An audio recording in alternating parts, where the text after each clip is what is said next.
Let me see, it's on.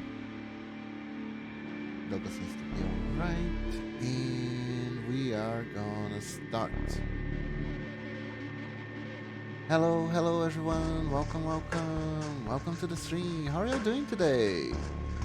Today we are playing Vampire the Macarena, Cuties of New York. Yes, yes, I read the name completely right. Exactly, exactly. I know very little about this game. I know it has kick-ass art. I know it is about the RPG, and I hope it's gonna be fun. So. Let me just stretch a little bit first. Yeah, chat seems to be working. Good, good. Body's okay. Everything seems to be in order. No lag, no nothing. Perfect, perfect, perfect. So, should I keep my mask on or should I keep my mask off? Good question. I'm gonna keep my mask off. Oh, let's get started. Let's see. New game. You can choose my save slot. That is good. I choose this one. And I can choose my clan. Bruja, the rebel. Against power and rage against the machine or the authority. A seemingly significant man with significant ideals will join their ranks tonight. The Ventrui, the aristocratic blue bloods and bloody wild sovereign and control. A top-level corporate executive will join their ranks tonight. Okay. Or Toreador. The divas seek thrills of art, romance, and cruelty amidst stagnant and death. A tormented artist will join their ranks tonight. Huh. Are these our choices? I gotta be honest, these aren't exactly the clans that I would normally pick. I would pick something like La Sombra or Malkavian because they have the looping powers. I don't even remember what the powers of these were. I know the Venturi are kinda assholes, they're kinda like the big bads. Sorta? Because they're the most elitist. These guys are the hedonistic faction, I guess. And this is the Punk's Not Dead faction, I think. Out of all these, the closest to the good guys would be the Bruja, I think. But I don't know. Like I said, none of these are my first pick for a clan. I guess I'll go with the Venturi. Maybe we can see more of Vampire Society from the outlook of the almost always bad guys.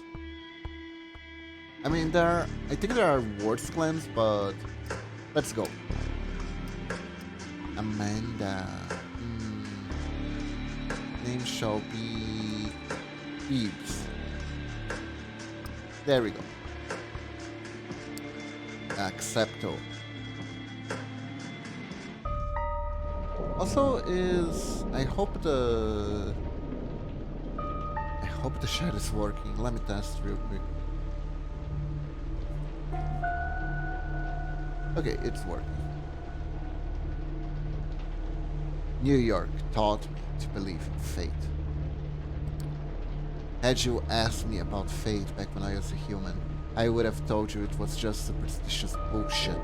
What they are, that we are all designers of our own destinies. That belief shattered when the richest woman in the United States, the actual richest one, not a face you could have seen in the newspapers of course, sank her teeth deep into my neck. It was so hot. It happened in the same place you're standing right now. By the way, fate, You decide. Please, there's absolutely no need to be hostile.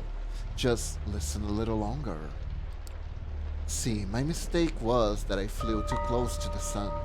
Because I'm a vampire and then I burn like fucking hell, it makes sense that my punishment was to never see its glow again. I was incandescent myself. I was hot shit. I had it all. Money, looks, connections, men, women, a career, a spark in my eye. The one you need to be born with. And that's when someone far more powerful than me saw my radiance and thought, that won't do. She robbed me of the light erupting from within and gave me a subtle, enduring gleam in its place. She decided that that would fit me much better. Okay? She was a 9th generation kindred just like you, an Apex Legends predator. She probably enjoyed teaching me the peak of human excellence, my real place in the food chain. It's such an eyesore that when you look at some loudmouth renegade and see them for all they really are, the temptation to teach them a lesson can be unbearable, right? Well, my sire's lesson was a lesson about fate, a message saying you are eternally doomed to be at the mercy of your sovereigns. It almost drove me to destroy myself. What saved me was the ability to reinterpret her teachings. Hers wasn't a message of doom, it was a message of hope. Fate exists, and one can shape it if given the right tools. My sire didn't believe my tools were fitting for the job. She considered them toys, and me just her amusing subject. This has no sexual innuendo whatsoever. Please ignore it completely. Hey Lunatic! Welcome! Thank you for the raid! Oop. How's her doing today? Hello everyone! Hello, hello! How are you, how are you? Let me do the shout out.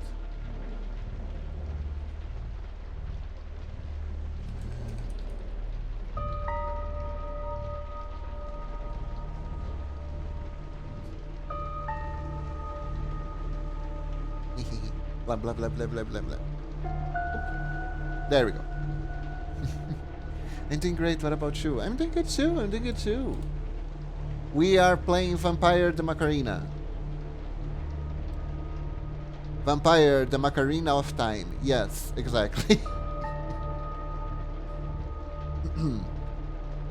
And we're having a shadowy figure doing a really weird monologue. Apparently, we got just turned into vampires ourselves.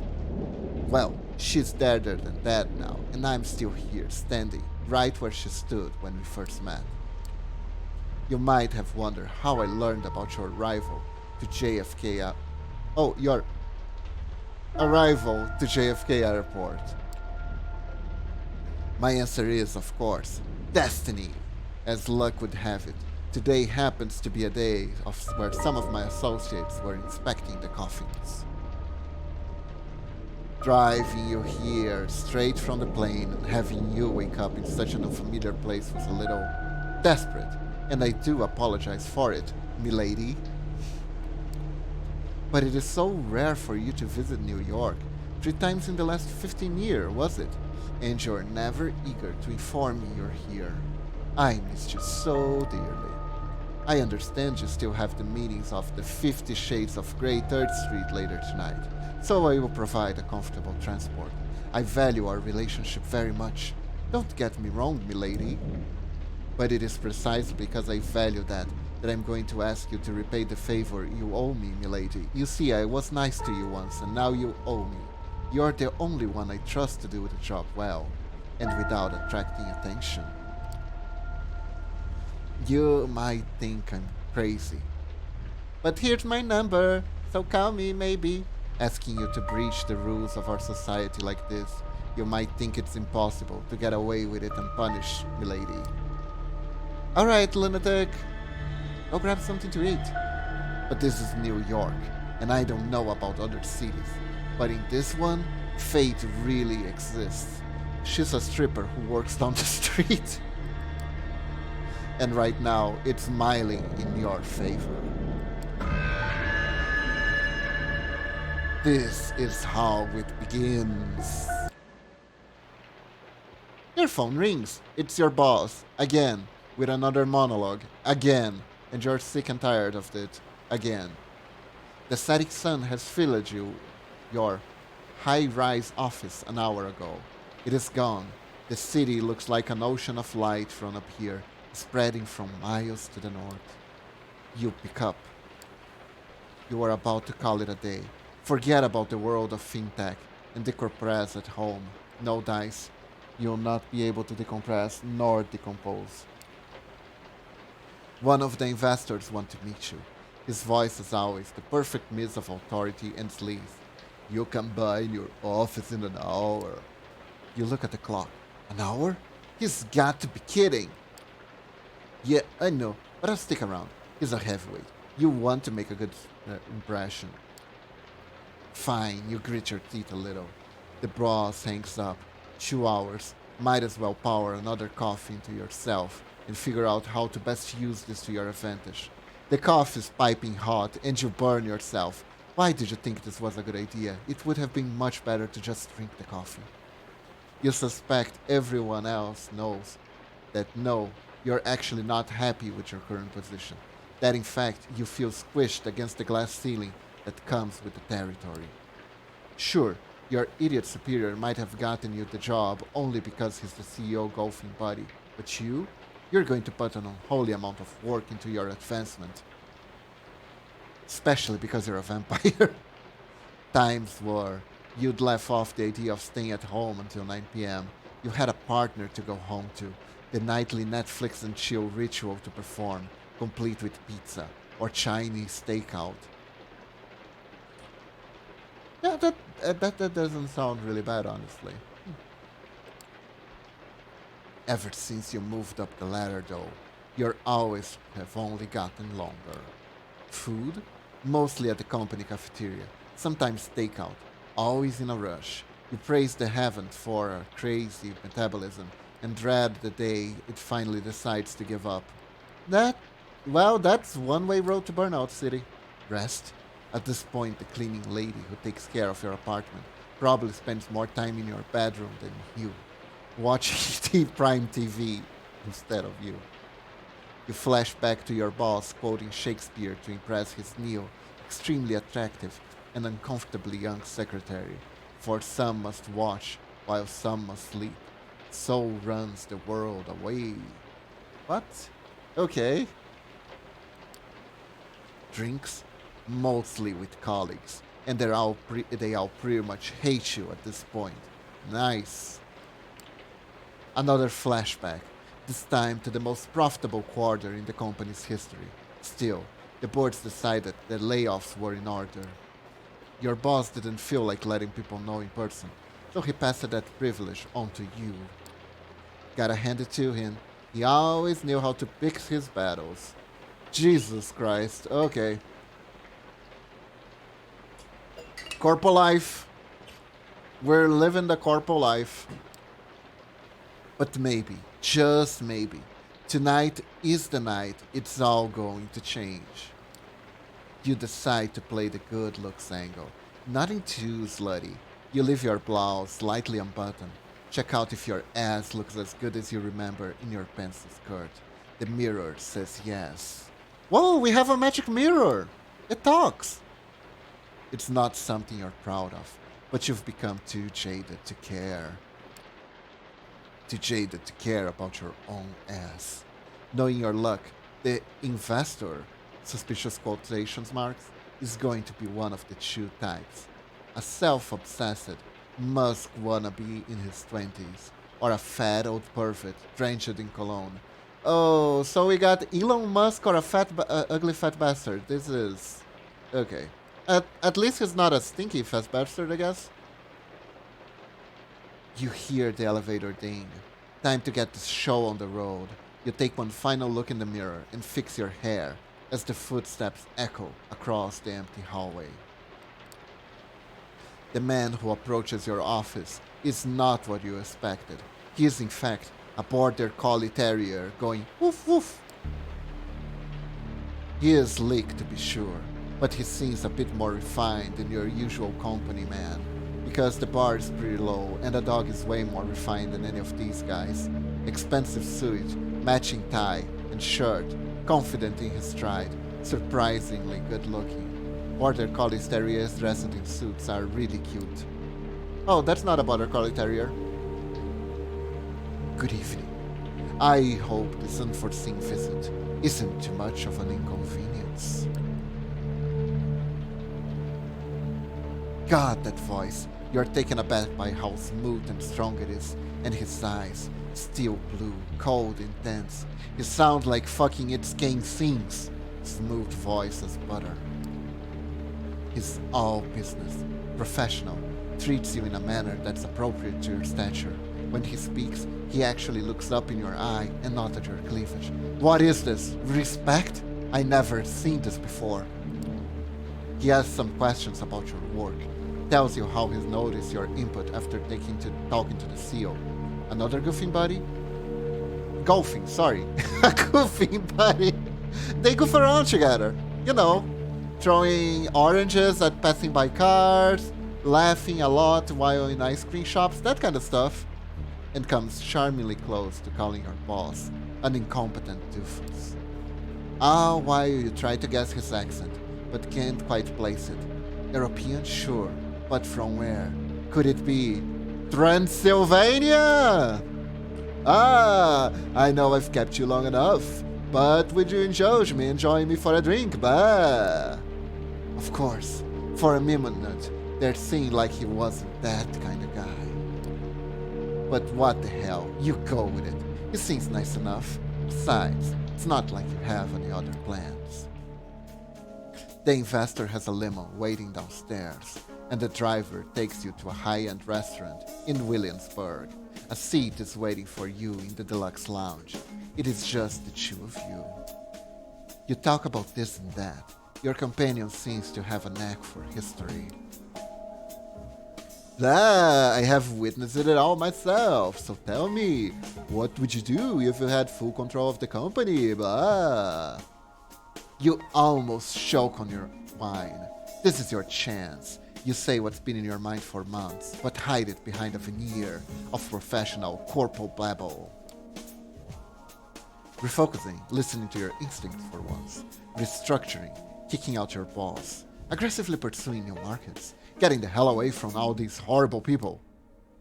He likes the sound of that. He leans forward. His eyes flash with intensity and something else. A strange emotion that wasn't there before. Ah, you do just fine, blah. His words echo inside your head as you black out. You wake up, God only knows how much later. As you try to piece together what happened, you hear a familiar voice, the investor, or whoever the hell he is, talking to someone. You suddenly recall snippets, fragmented memories, his sapphire eyes intently locked with yours, his teeth suddenly longer and sharper, and something else. A feeling on your neck that takes you back to your last orgasm, a company trip to Florida, a sweaty room, a cute infro and HR who doesn't work there anymore, and then darkness. Blah, I'm done here. Consider my debt paid. The investor pushes the other figure aside and walks away from the lounge, barely bothering to look at you. The door locks behind him. Some time passes before you find the strength to get up from the couch. You touch your lips. Blood? Did that asshole hit you? You try to stand up, but your head is pounding, and your stomach is like a heavy knot, pulling you down. You didn't have that much to drink. You must have spiked your wine. This is bad. Oh, you didn't have much to drink, honey, but he drank plenty. You frantically check your clothes. Pristine. It doesn't make any sense. You're sure that pizza stain was still there from 3 days ago. All of a sudden, a feeling hits you unlike anything else you ever felt before. You fall to the floor, writhing in an all-encompassing pain and hunger. The kind that makes your sides burn. That cannot be denied. You try to calm yourself down with a breathing exercise they taught you at some bullshit mindfulness course. It obviously fails because really, that's when it hits you. You're not breathing. And holy shit, your heart should be jumping out of your chest with that realization, but it's not moving, not even a beat. The door unlocks. You hear a startled voice. A young man in a waiter's outfit, his accent thick with an Eastern European harshness, leans over and asks if you are alright. For a brief moment, you wonder what the hell he's doing here. Everything is wrong. Then his smell reaches your nostrils. He smells like 3-day-old fish. It is intoxicating. Everything feels right again. You really love fish. He holds out his arm to help you stand up. You grab it firmly with both hands, and then you bite down. You always were the kind to take an arm if they ever offer you a helping hand. You sink your teeth right next to the old school pinup tattoo of Rita Hayworth in his forearm. How the hell do you know who Rita Hayworth is? I don't know. It takes you a moment to process what you're doing. A part of you wants to break away, but a stronger voice implores you to keep drinking. One thing becomes clear. You are definitely enjoying this. You've unlocked Blood King. He only struggles a little and quickly falls to his knees. You can see his eyes now, pale blue and confused. You only bring yourself to let him go once he collapses onto the floor. Your bite leaves a mess on his forearm. Poor Rita, all bloodied, missing half her face. Did you just drink this guy's blood? I hope it's not Chris's blood. Mama just not here for me to annoy her with that inside joke. Anyways. You spit out a piece of torn flesh. That's why? Where? What was in that fucking wine? Man, this is just like that one time with my first ex. Oh no. Well, did she fancy herself a vampire, Norix? Barely able to focus, your heart and your lungs still motionless. You reach for your phone and dial 911. 911 operator, what is your emergency? I killed somebody. I can't breathe! Man, where are you right now? The door to the lounge swings open. The man who enters is not the one that brought you here, though there are similarities. He's tall for one, broad-shouldered, handsome, dressed in an immaculate suit, but his skin is darker, and the looks on his face tell you he's not here to negotiate a deal. I feel like our character is so horny. Long story. Still beats the third one though. Ayo, fuck well, you name yourself Beats. Yes, I did. He notices the smartphone in your hand. For 1 second there, I thought it was Keanu. Turbo Punch! Pass me the phone if you want to live. The man's voice is persuasive, calm, but carrying a clear threat. He's got an aura of a viciously efficient corporate shark. You find it hard to argue with him. Man, hello? I apologize for wasting your time. My new colleague got drunk and is now trying to impress everyone with her antics. Good night. He disconnects the call and places your phone in his pocket. It is mine now. I'm confiscating it like an elementary teacher. For whatever reason, you can barely take your eyes off the stranger. As hypnotizing as his presence is, though, it is also highly discomforting. Good evening, miss. I am here to pick you up. Let's be distraught. Call an ambulance! Please, you need to call an ambulance. Someone else is taking care of that. The stranger approaches the waiter and examines his body. Critical condition, but he might live. Anyways. Then he sets his sight on you. I know this is all new to you, but I've dealt with hundreds of strays like you, and it's going by the experience. They tend to fall into two categories. First, there's the smarter ones who carefully obey my every word and don't try to pull off anything stupid. I always get them where they need to be, safe and sound. And then there are the dumb ones. The punks who thought they could take me on, and the wise guys who tried to contact somebody, secretly and without permission. The troublemakers who tried to run off or make a scene. None of them got to their destination in one piece. In fact, most of them never reached their destination at all. Unless you are talking about their final destination. Get it? Ha ha ha. His voice becomes slightly bored and monotone. You can tell he's given the speech before, likely dozens of times. So you see, while I generally consider myself pretty smart, I'm also a Mets fan. It is my one true weakness, one that inspired me to come up with three-strike system when dealing with pups like you. Mets fan? You mean like the robots from Mega Man? But they're cute.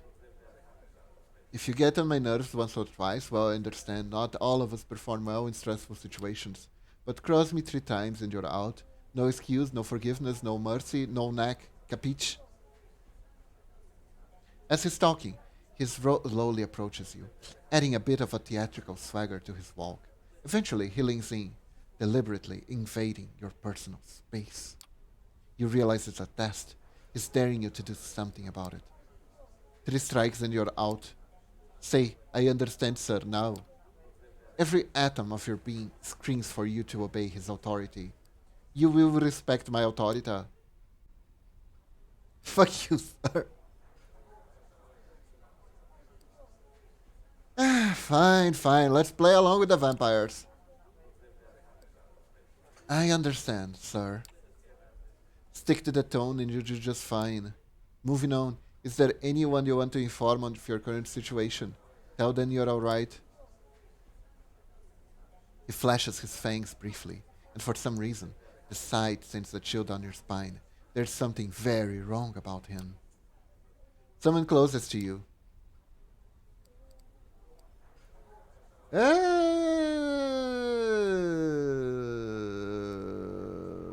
Her boss is an asshole. Hey, lunatic, welcome back.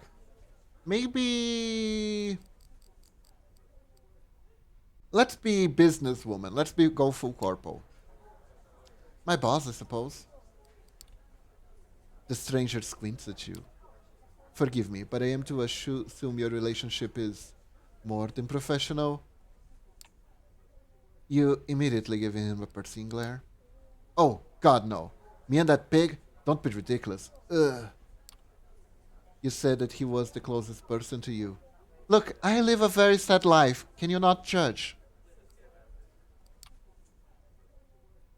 You asked me if I have anyone I'd like to tell if I'm alright. The answer is yes, people at my office.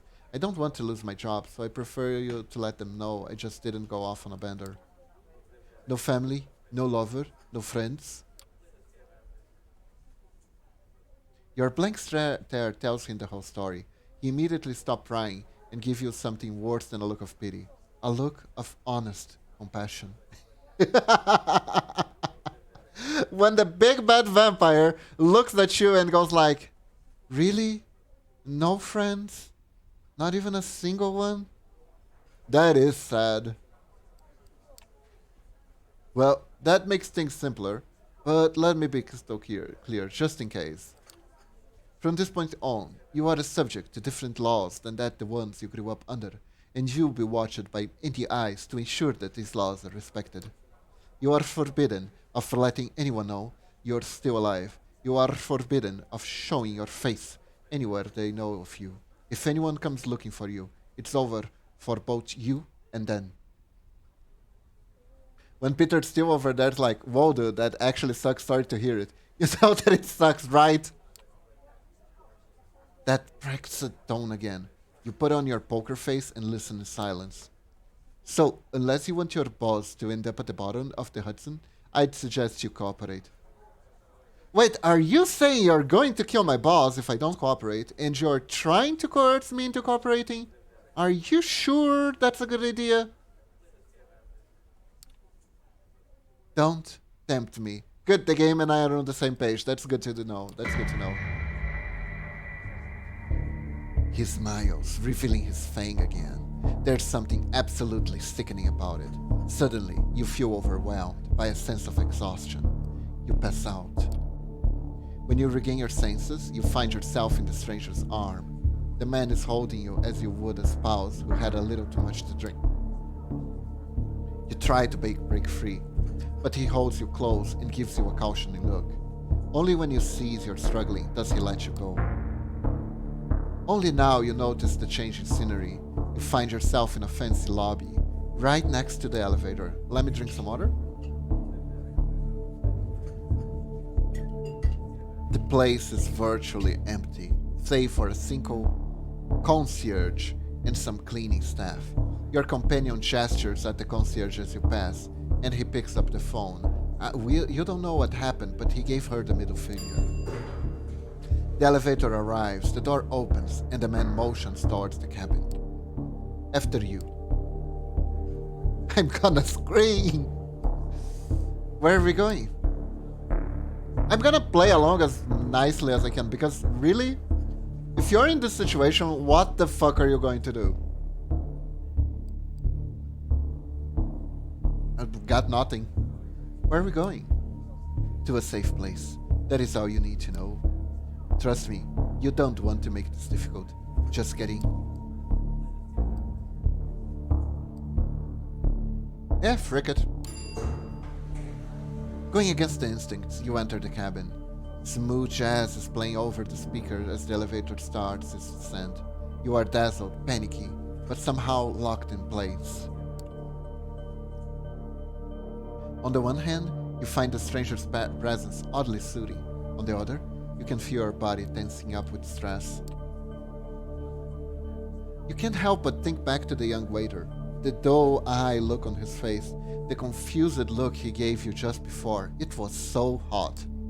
No, it's better not to think about it. Plus, you have other things to worry about, like the fact that you're being kidnapped.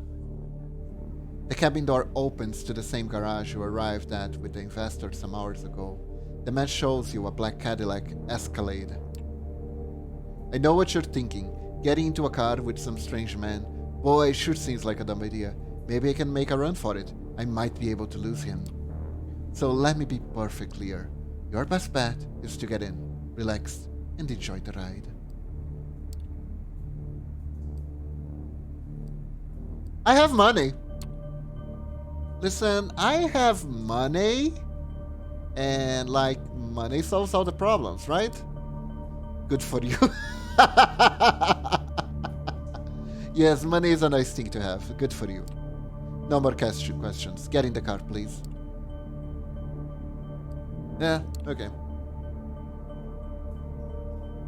Seems like the worst idea ever, but the man's made it very clear that you have no choice in the matter.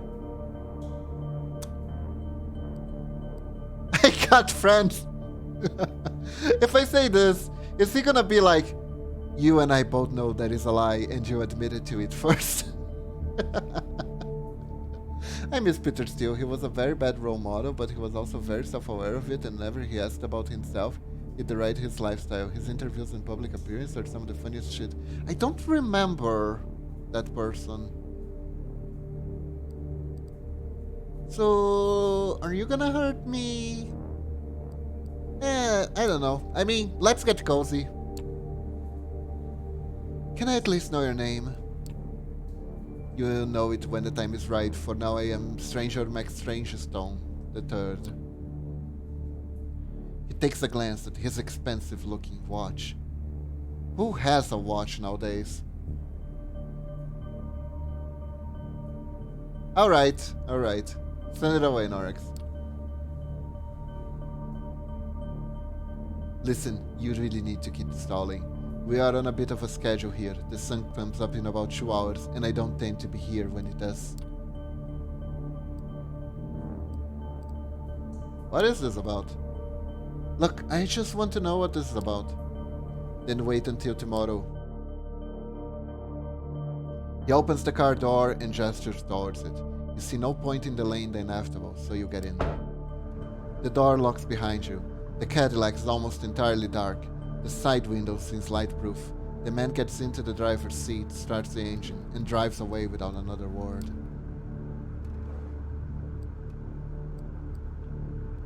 So, did I die?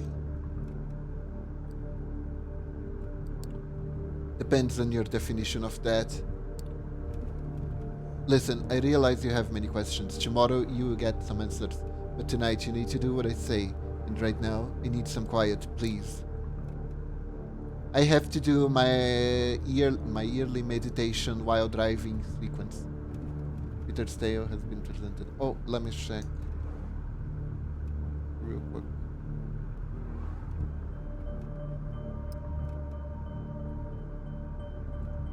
Wow, he really does look like the guy.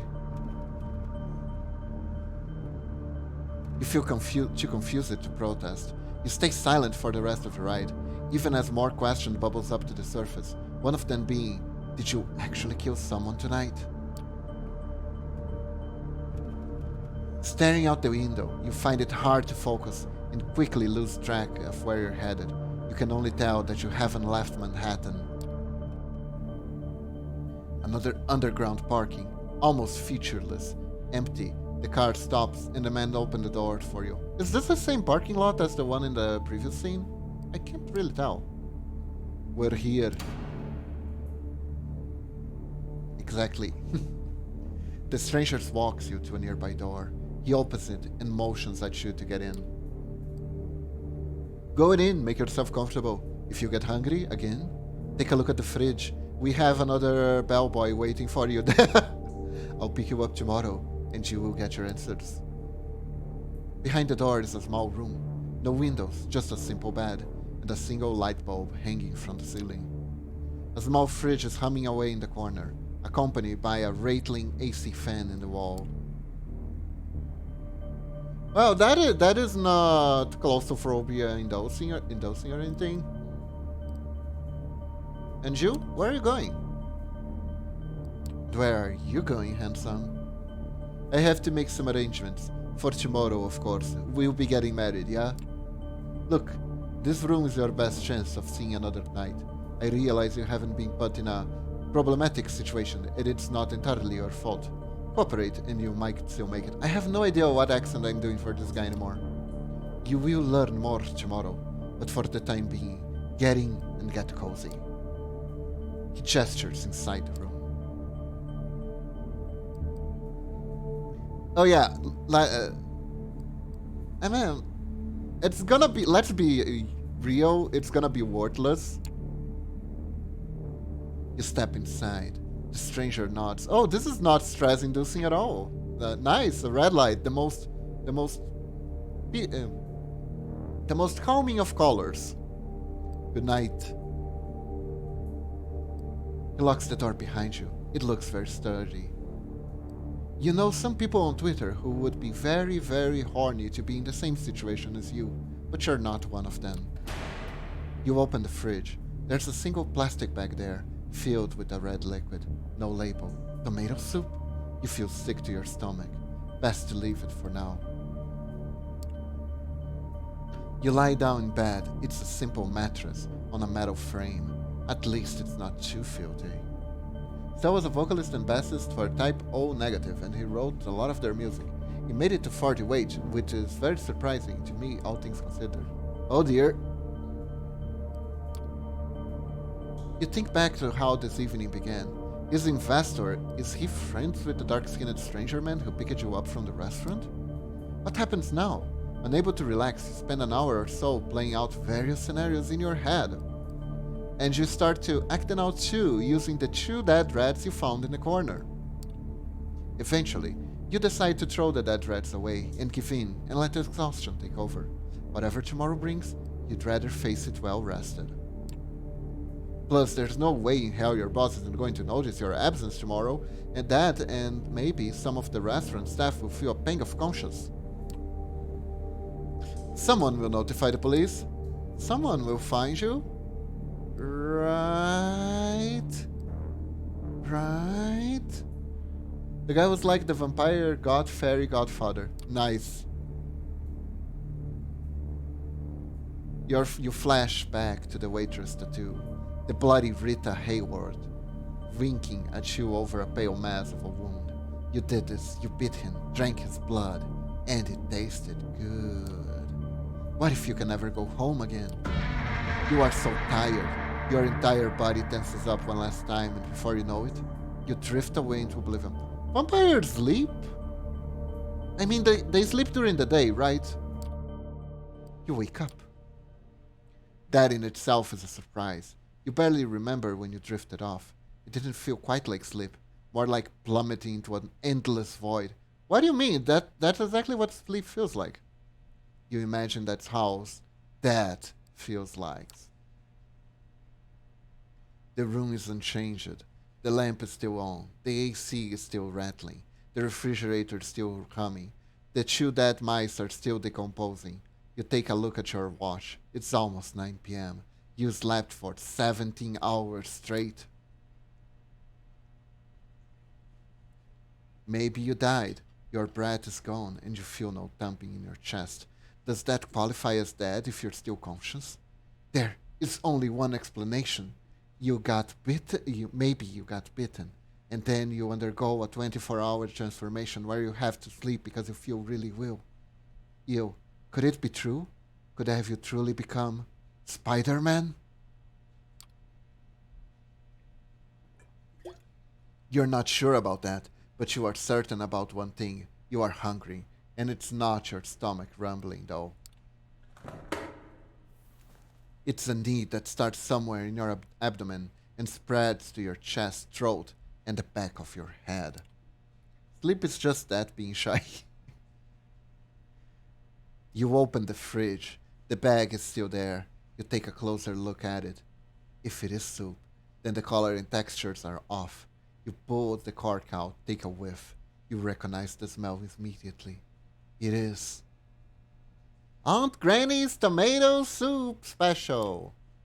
Holy shit. There's no mistaking it. It's bagged milk, I mean blood. The smell is faint, and you remember some situations in the past where you found it nauseating. But now it's almost, no, not almost, it is enticing.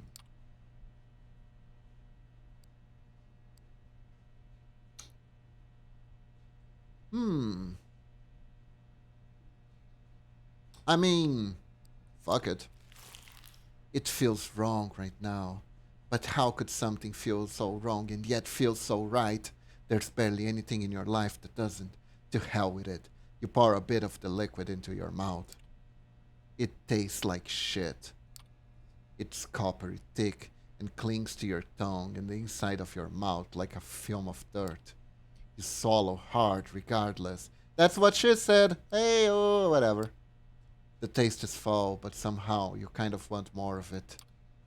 As you take a second sip, sucking the blood out of the bag, you feel something pull on your insides. You double over. You're going to barf. You instinctively cover your mouth, looking for a place to vomit. Before you find it, a dark red wave washes over your hands and fingers. It hits the floor, splattering, and a huge stick drops. I guess we weren't ready to drink that much. You keep heaving for a moment longer. Nothing is coming out. Not blood, not bile, not even spit. But still, something in your body wants to push it out. Push it all out. Every last drop.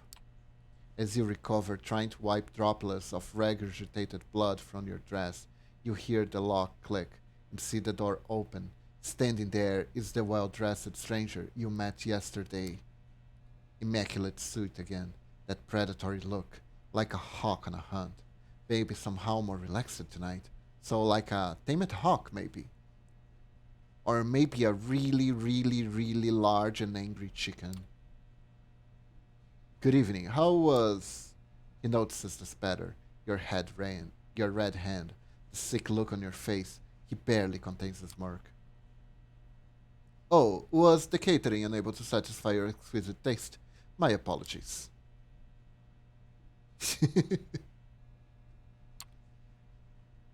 You can tell me you can drink this. He takes the bag off your hand and pours all of its contents into his mouth.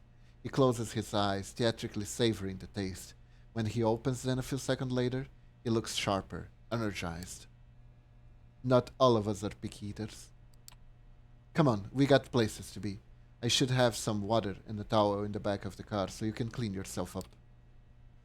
The car is humming in the empty parking lot just outside the door of the cramped room you have spent the day in. The man motions in politely, but with a stern look on his face. Oh no, we are picky eaters. We need a... Maybe we have a favorite blood type or something?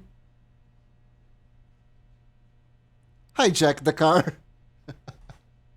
Can we imagine if we can just kick? I mean, he did say we'd have 3 strikes, but I don't think that counts for today. Yeah, let's behave. Let's behave. It's not like I have a choice, right?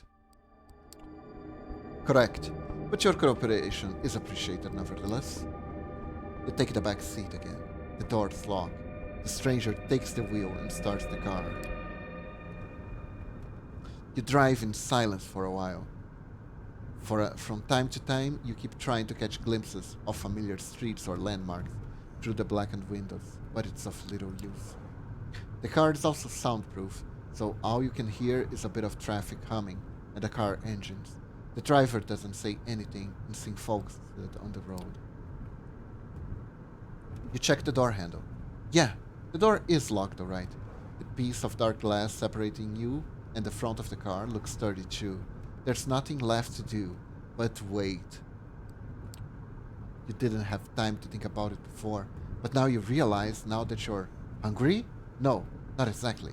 It's not a rumbling stomach that grabs your attention. It's a need that starts somewhere in your abdomen and spreads out to your chest, throat, and the back of your head. You become restless. This is essentially a kidnapping. Oh my god, I signed Discord. Cleba playing Vampire the... Yes, I'm playing Vampire the Macarena.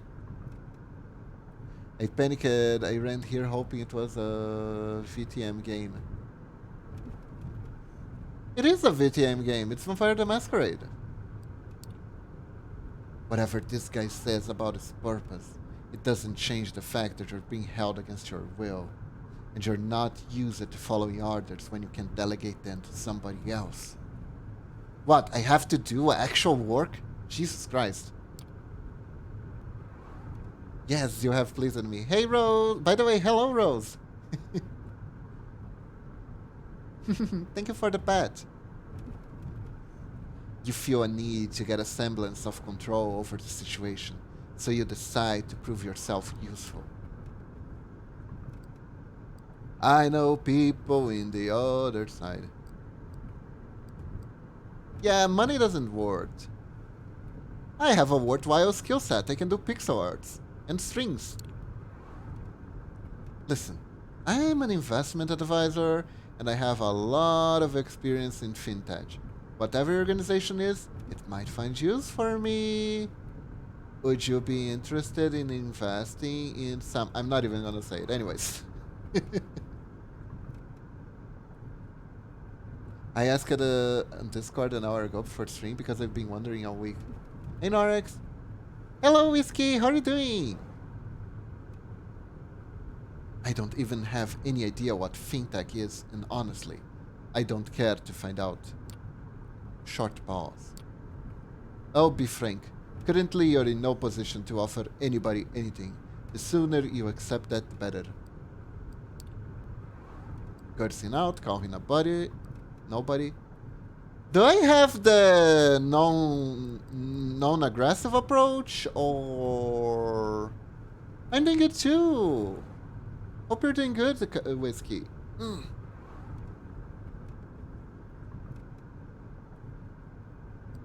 So... Calling a nobody?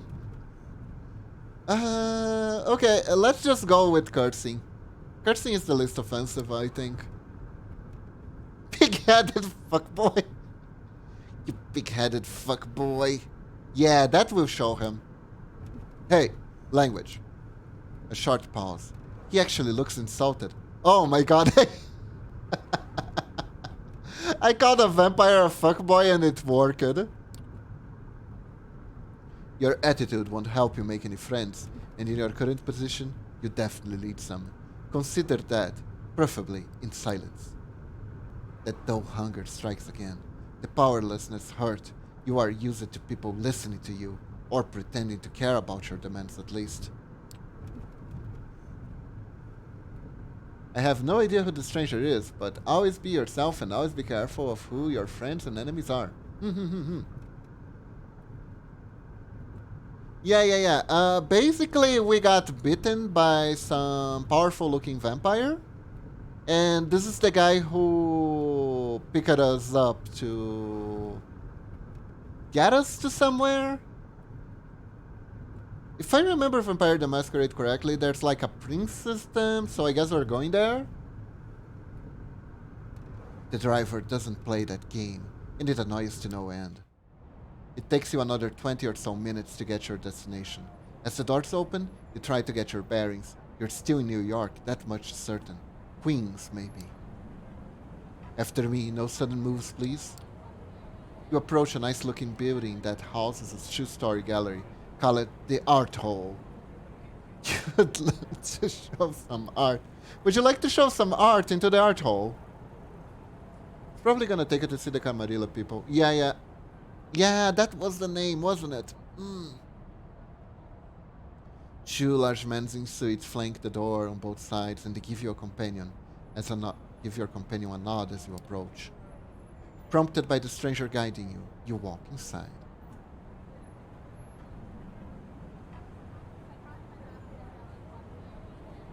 Don't make enemies with the wrong people. Yes, I really liked Mage Awakening and Rated Oblivion. I've only seen Vampire the Masquerade and Werewolf the Apocalypse. I used to have there was a kid who was really into that, and he was trying to get us to play. Long time ago. It never went anywhere. The gallery is full, which is unusual at this hour, to say the least. About 24 faces fill the showroom, and a number of waiters navigate the gathering, serving drinks. All of them are beneath the guests' attention. The visitors are well dressed for the most part, but it isn't clear what they have gathered here for. Nobody seems to be particularly interested in the art pieces on the wall, and the atmosphere is polite. Unnaturally so. Many guests took looks at you and the stranger who brought you here. Their glances are varied. What does an artificial, polite atmosphere sound like? Is everyone like really polite but at the same time really passive-aggressive? That's probably it, right? Like, oh dear, your dress looks absolutely adorable. You must tell me which store did you buy it at discount of for? That's familiar with Rate Oblivion. Isn't Rate getting a VR game? Ooh. I'm guessing Rate is the one where you're dead and you have to play as a ghost, right? You see open contempt on a few faces and animated interest on others. Most of the eyes in the room calmly observe you, as if wishing to appraise your worth. This reminds you of the company meetings. You, the only woman in the room, silently judged not on her merits but her standing on the list passed in clandestine email threads between your male co-workers, until HR found out there is. Where did she work? Who did she work for? Blizzard? Not the most pleasant experience, but there's no denying it. Taught you resilience. Blah, blah, blah. You have become the true girl boss of girl bosses. When others would cower, you would straighten up. When others would turn their gaze, you meet the eyes of the gallery's guest with confidence. Good evening, Qadir, and to you, child. The noble cold voice that takes you out of your head and back to the situation at hand. The gallery, a crowd of strangers, you being brought here against your will. For what purpose? The room awaits your response. Oh yeah, that's right. Nah, Blizzard that be a drunk asshole walking down, stealing bottled breast milk and getting handsy with people. I saw that! What the fuck? What the fuck was that thing with bottled breast milk? It's like they're trying to outdo the creepiness here. Oh. Good evening, miss. You are addressing the Prince of New York City, Helene Penhard, child of Michaela. Ooh, that seems fancy and important. Thank you, my sheriff, but I am capable of introducing myself. She's somewhat plain-looking and doesn't seem to possess a great deal of charm, but still, the entire room is intently focused on her voice. She has influence over these people. That much is clear. That guy is creepier than any Nosferatu in VTM, just like yikes. It's like they're trying to generate new headlines about being fucking weirdo degenerates. I almost feel like everyone in that company is a hardcore fetishist. Oh, Jesus Christ.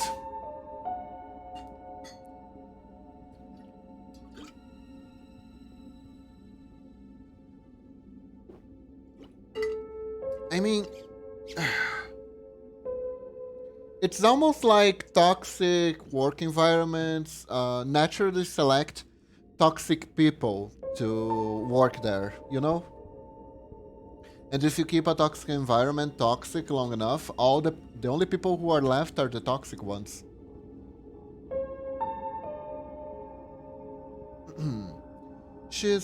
Okay, she has influence. You may address me as Prince, child. I realize your introduction into my life was abrupt, and I understand your sire left shortly after.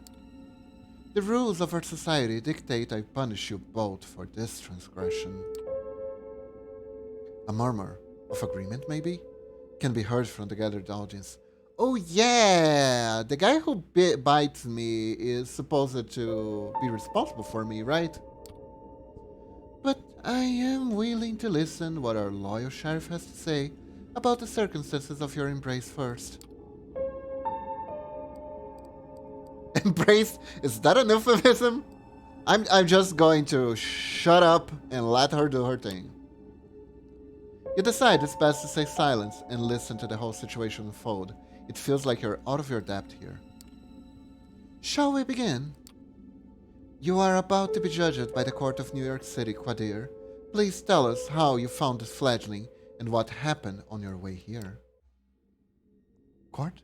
Prince? Is this some kind of secret society make-believe? Are you guys Vampire the Masquerade LARPers? Is that what's going on here? A trusted informant who has chosen to remain anonymous at this time tipped me off about a suspicious kindred appearing in one of our domains. Upon investigating, I found them gone, but this fledgling remained in their place. A reservation made in a private lounge of the patrician suggests that one sire has plenty of resources to spend. However, they are apparently also well connected. I lost track of them. Despite some reservations, she offered little resistance last night and cooperated on our way to the safe house. I was pleased to not have to force her compliance. Blizzard gave its head developers a rockstar status, so they acted like rockstars. They already had social issues, self-esteem problems, and very little interaction with women beforehand, and when they turned into living icons, a surprising shit went as sideways as it did, and continues to, for that matter. Ouch.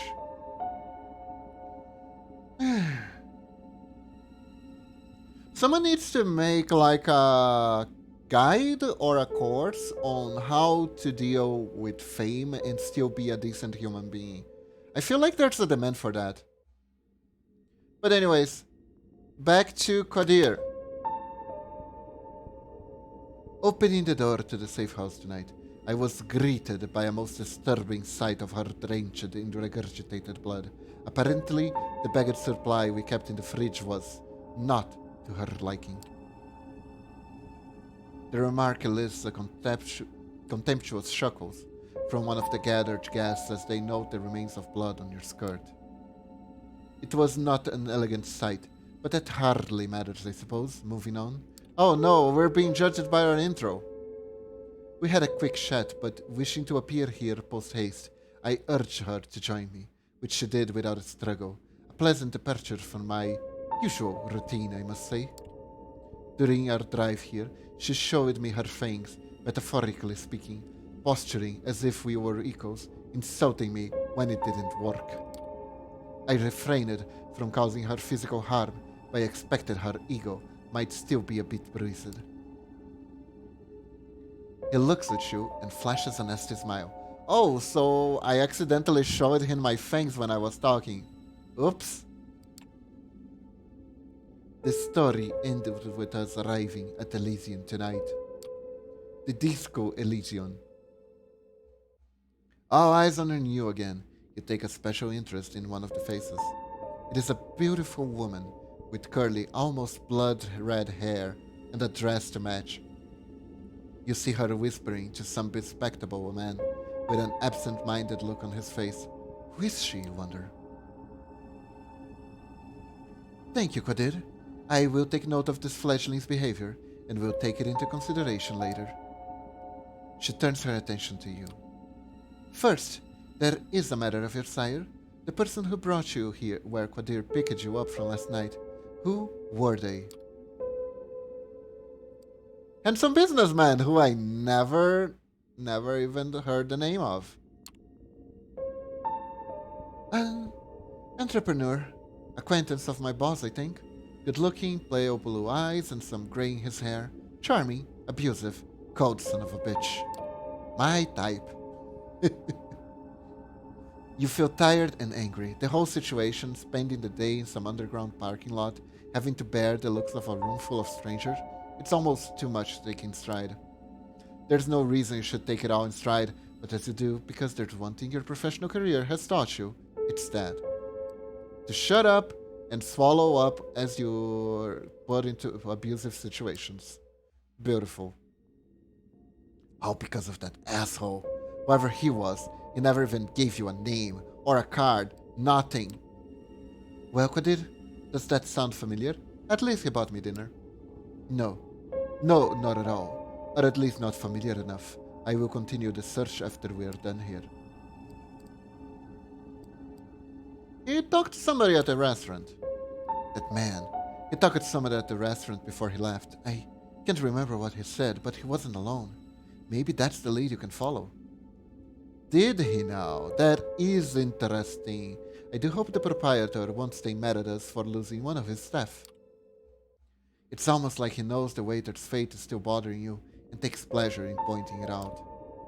Thank you for that observation. I will investigate it later. What shall we do with the fledgling, my prince? What is your recommendation, my sheriff? The traditions are clear. Thou shalt only sire another with the permission of thine elder, and thou shalt createst another without thine elder's leave. Both thou and thy progeny shall be slain. Wow, game over. It was a short game. I am ready to fulfill my duty. Stay your hand just a moment longer, Qadir. I wish to consult my council on this. Make sure everyone's in agreement. Alright, council, shall we kill the bitch? Yes, council says yes. Of course. He seems strangely relieved. The prince leaves the main showroom, and a handful of people follow her out. You're about to ask this Qadir what's all this talk of traditions, and the councils when the red-haired woman approaches the two of you. Sophie. Sheriff, I was wondering if I could have a word with the fledgling. What for? She lowers her voice in response. Come now, Qadir. We all know that the verdict's going to be. Let me speak with them. You might not have to stain your hands tonight, after all. Her words grab his attention. His face is hard to read.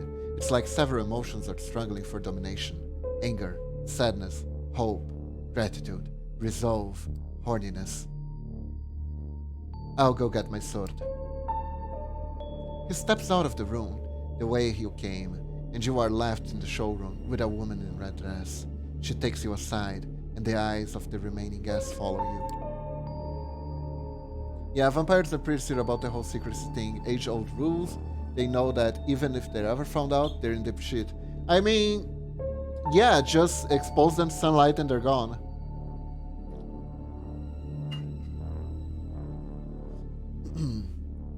Well then, Fledgling, you are in quite a pickle.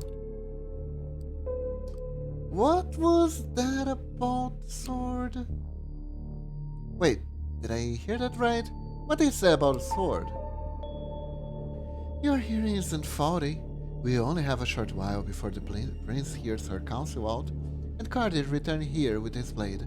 So, listen please. Last night, you became a vampire. You mean I'm not Spider-Man? Wait, what? Thought I was Spider-Man. Oh yes, I'm well aware of how ridiculous that sounds, but think about it. Doesn't it make much more sense than being Spider-Man? It is the reason why we have all these nicer words for it. Kindred, being embraced, having a sire, the fact remains. The being scarlet vampires? You are looking at them. They're us. You glance around. Some of the guests are still occasionally looking at you, commenting on you in hushed tones. Many of the patrons are pale, really pale. Most hold glasses of wine. It is all so very stereotypical. No, that's wine. That is not the right thickness, and not the right color either. Camarilla are extra big hard asses on those roofs. Ass cheeks made of brass, I see. As of brass. That almost sounds like a magic card. The Ass of Brass. And it's a donkey statue. You're trying to come up with something sensible to say, but you're drawing a blank. It makes a morbid kind of sense. You drank blood last night, there's no denying it. And your breathing has not returned. Your heart remains still. A vampire, not Spider-Man. Two voices in your head start battling for supremacy. One of them slowly begins to put everything that happened since yesterday together, coming to a conclusion that no matter how insane it might seem, nothing but what she said makes sense. The other voice just keeps saying, "What the fuck? What the fuck? What the fuck? What the fuck? What the fuck?" You're surprised. This is often how it plays out by design. Quadir deliberately keeping you in the dark now. If we do nothing, you will be cut down, as sure as day follows night. But here I am to offer you a chance, a way out, under one condition, of course. You will take under my wing. If you're lucky, the prince will be in a good mood tonight, and the Qadir complaint about your behavior won't influence her judgment. The society values docility. She might agree to do this, but only if you swear fealty to me. So, on your knees, kiss my feet, please. I am not making this offer lightly. As your patron, I will take responsibility for you. Your actions will reflect on me. If they reflect negatively, well, I will make sure you face the consequences. How will you convince the prince? What happens if I agree? Suppose I say yes. What happens then? You survive, hopefully, or not, depending on the prince's whim. I'm giving you a chance, not a guarantee. But if you take me as your patron, I will be your guide in this new reality, and if you assist me, like a child with a sire. Steps and hushed voices can be heard from the side room. It seems the prince and her council are returning to the showroom. Qadir appears from those stairs as well and starts walking towards you. When you hear the verdict, ask to be spared. I will intervene. Remember my condition. She flashes a heart-melting smile towards Qadir, who does not smile back. The sheriff's immaculate suit, now complemented by a curved oriental-looking metal scabbard, fastened with a colorful stash around his waist. It looks vaguely ridiculous, if it wasn't surprisingly intimidating first and foremost. Qadir takes his place next to you, and observes as the prince takes the center stage again. Loyal kindred of New York City, Camarilla, gathered here tonight, I have made my decision regarding this fledgling. Their behavior since embraced has been disagreeable, and that does not bode well for then becoming a valuable member of our society. You are all keenly aware that these nights we need to close our ranks and trust the wisdom of our elders and their traditions more than ever before. As our trusted sheriff pointed out, there can only be one course of action. Although I acknowledge some of my constituents' divergent opinions on this. She takes a look specifically at one of the people who left the room before, a somewhat plainly dressed, shy-looking man, whose skin has somewhat healthier tone. He bows his head in deference. I hold the final authority over this fledgling's fate, and I declare that while their embrace might be the sire's responsibility, in their absence, it is their progeny that shall be punished. The sentence is final, Dad, to be resolved presently. What dear? You hear a scraping sound and see that the sheriff has unsheathed his curved sword. It is a beautifully detailed blade which you expect must be worth a small fortune. Its apparent sharpness makes you freeze up. 2 outs, bottom on the 9th. His quiet mumble is audible to nobody but you, as his eyes meet yours. You note just a hint of sadness in his counter-menace, one that quickly vanishes to give way to grim determination. And he's out to bat. He is on the bat to decapitate the bat. You'll not get another chance to speak up. As for mercy, you make your choice. Spare me, please! Don't make me beg, goddammit! Are you going to beg? Prince, if I may ask you to stay the sheriff's hand for a while longer. Qadir looks at the prince, awaiting her response. The sword is still hanging above you, threatening to fall at a moment's notice. Is there something you'd like to say, Miss Langley? Yes, if I may. At first, the prince looks somewhat annoyed at the distraction, but she stays quiet for a while, measuring the mood in the room. The board elites suddenly look up at you with aroused interest, some of them dismayed at not seeing the bloodshed, but all intrigued by the unexpected twist. The prince nods. Well, let's hear it. Sophie takes a few steps forward. All eyes are on her now, but Qadir's heavy hand on your shoulder makes it clear you won't take advantage of the distraction. My prince, while the traditions are clear, I believe that the proper context should be observed in addition to the letters of our laws. This fledgling is a burden, but with proper guidance, they could become an asset to our domain. And I understand you are volunteering to take this unruly child under your protection. Gotta get back to work. See you later, friends. Alright, Whiskey, have a good day at work. Yes, I am willing to give them a chance and prove to the entire domain that they can adhere to our expectations. I will take nothing less than their full cooperation, naturally. Whispers can be heard again. An incredulous voice or two. A hushed, just behave the fucker, behead the fucker. Some suppressed exclamations of surprise. Silence! I ask all of you to make a note of this moment. I might be persuaded to bend one tradition in this child's favor, but another will have to be enforced even more firmly in its stead. Until thy progeny shall be released, thou shalt command them in all things. Their sins are thine to endure. Are you certain that's a responsibility you wish to shoulder, Miss Langley? I am willing to guide this fledgling and add a valuable ally to our sect. In a time of need, yes. But I would like to receive the right of destruction over them, if it pleases you.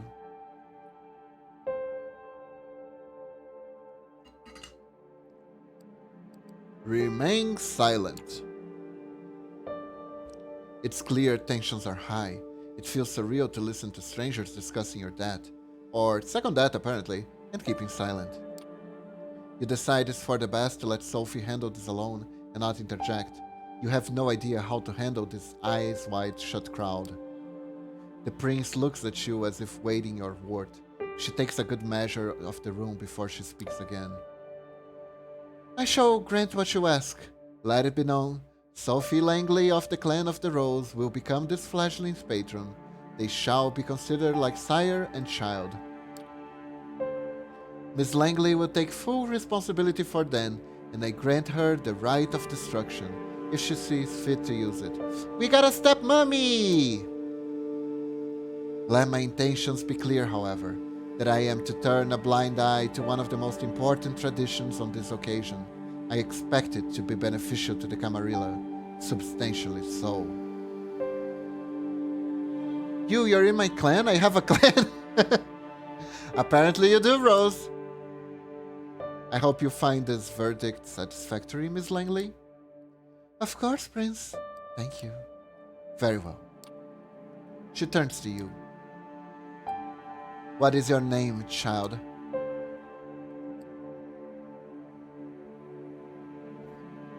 Beebs, Prince.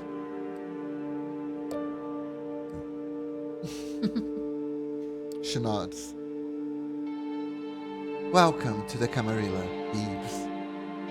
Now, these evenings proved to be even more eventful than I anticipated, but with the fledgling's fate decided, I believe our meeting here can conclude.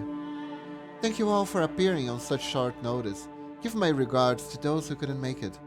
Qadir, a moment of your time before I let you return to your duties? Of course, Prince. He shoots at you a side glance that doesn't leave much space for interpretation. You will be watched. You will be judged. And if needed be, you will be punished. The two of them leave the gallery. Well, Beeves, I think we've both already managed to significantly improve each other's evenings. But let's keep this ball rolling, shall we? I think we should have a toast to a new fruitful partnership. Hey Jack, welcome to the stream. How are you doing today? She raises her hand at one of her well-dressed concierges, who have now reappeared in the showroom to refill the guest glasses. The conventionally handsome man approaches with a carafe of red liquid. The memory of throwing up in the safe house is still fresh in your mind, and the idea that it could happen again is almost enough to reject the drink altogether. But there's no denying. You want it. You need it. Doing good. That's good to hear. I remember I remember what Qadir said about you, Miss Adventure, before getting in the car. Some of us have a more delicate palates than others. Try to take a small sip, s'il vous plaît. He pours in 2 tall glasses. You can barely wait until he hands you the drink. Your attention is fully on it. The fact that it's blood, you are certain of it, doesn't faze you in this time. Yes, Vampire the Macarena is great! It's my favorite RPG, Vampire the Macarena. It's always a good time. It is difficult to take just a sip. Even though the taste is as foul as before, you are tempted to down the whole glass in one go. You will wait before taking a second taste. You are glad you did. A feeling like heartburn signals that you can't keep it down. You spit it back inside the glass. Sophie looks on, intrigued. You. I am not surprised. NYC caterers have a very bourgeois idea about what good blood should taste like. Well, you just need to keep trying. At Sophie's request, the concierge serves you 3 other variants of blood. The first 2 are as horrible and indigestible as before, both ending back up the glass within moments of tasting them. I hope they don't take this to other guests, but who knows. Before the third try, you are almost ready to throw the glass at the wall in frustration, but finally, this one's different. Instead of mud and decay, a surprisingly rich bouquet of tastes, you feel blissfully at ease, and Sophie takes notice. Ah, there it is. Jacob, would you be so kind as to let us know who the donor was? Leave the bottle, please. The concierge nods and leaves you again. You take another sip and another. You empty the glass. The dull feeling in your stomach and head starts subsiding, but you still want more. Sophie pours you another glass and refills her. She takes a sip. You have a curiously specific taste, Beebs. Is this the clover notes? The traces of caffeine? Or is that the bitter twist aftertaste of melancholy? Melancholy. You taste nothing of the kind, but it doesn't matter. It is tasty, but not as delicious as it was last night, not as intoxicating. It manages to silence the hunger somewhat, though. Drinking blood puts you at ease. It is a strange realization. Vampire the Macarena, but they are all on TikTok now. No. The man named Jacob comes back with a small card and leaves it with Sophie. She takes a quick look and passes it on to you. It is somebody's medical detail. An office worker, male, Caucasian, 32 years old, blood type ABRH+, blue eyes, brown hair, no history of substance abuse, New Jersey native. Might be one of these details be what makes the different? Oh no, we are the New Jersey vampire! Now that you have picked up the right bouquet on for your palate, those documents should be useful in identifying your exact taste. Should there be ORH plus or Joy C boys? What's a Joy C boys? Is it like a guy who's really into joy? I still have to listen to one of those. I don't know what these are specifically, but I don't know exactly where to find one. I've seen it brought up before. Anyways. But I believe you have more questions, no? Perhaps we should start with those related to sustenance. Where do you get blood? How much do I have to drink? How will I know what I can drink? I think this is the biggest problem. These difficulties of mine. How do I navigate that? How will I know what kind of blood I can drink? That is a tricky question. I believe you just have to trust your instinct on this. With time, you should be able to narrow down your particular preference. Blood that you reject is, of course, of no value to you, and it is a horrible waste. No amount of it will ever sate your hunger completely, but every little sip counts. If you're frugal, or forced by the circumstances, you can survive many nights without a single drink, but it is risky and will tempt the beast that is a part of you, or curse.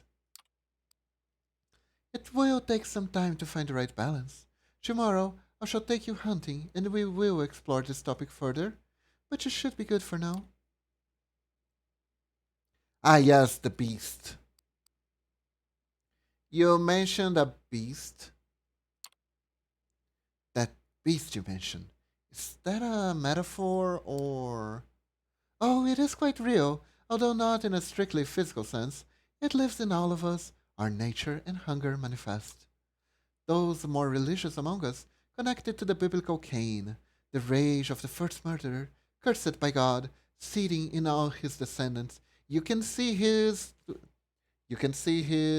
strings now at. Hold up.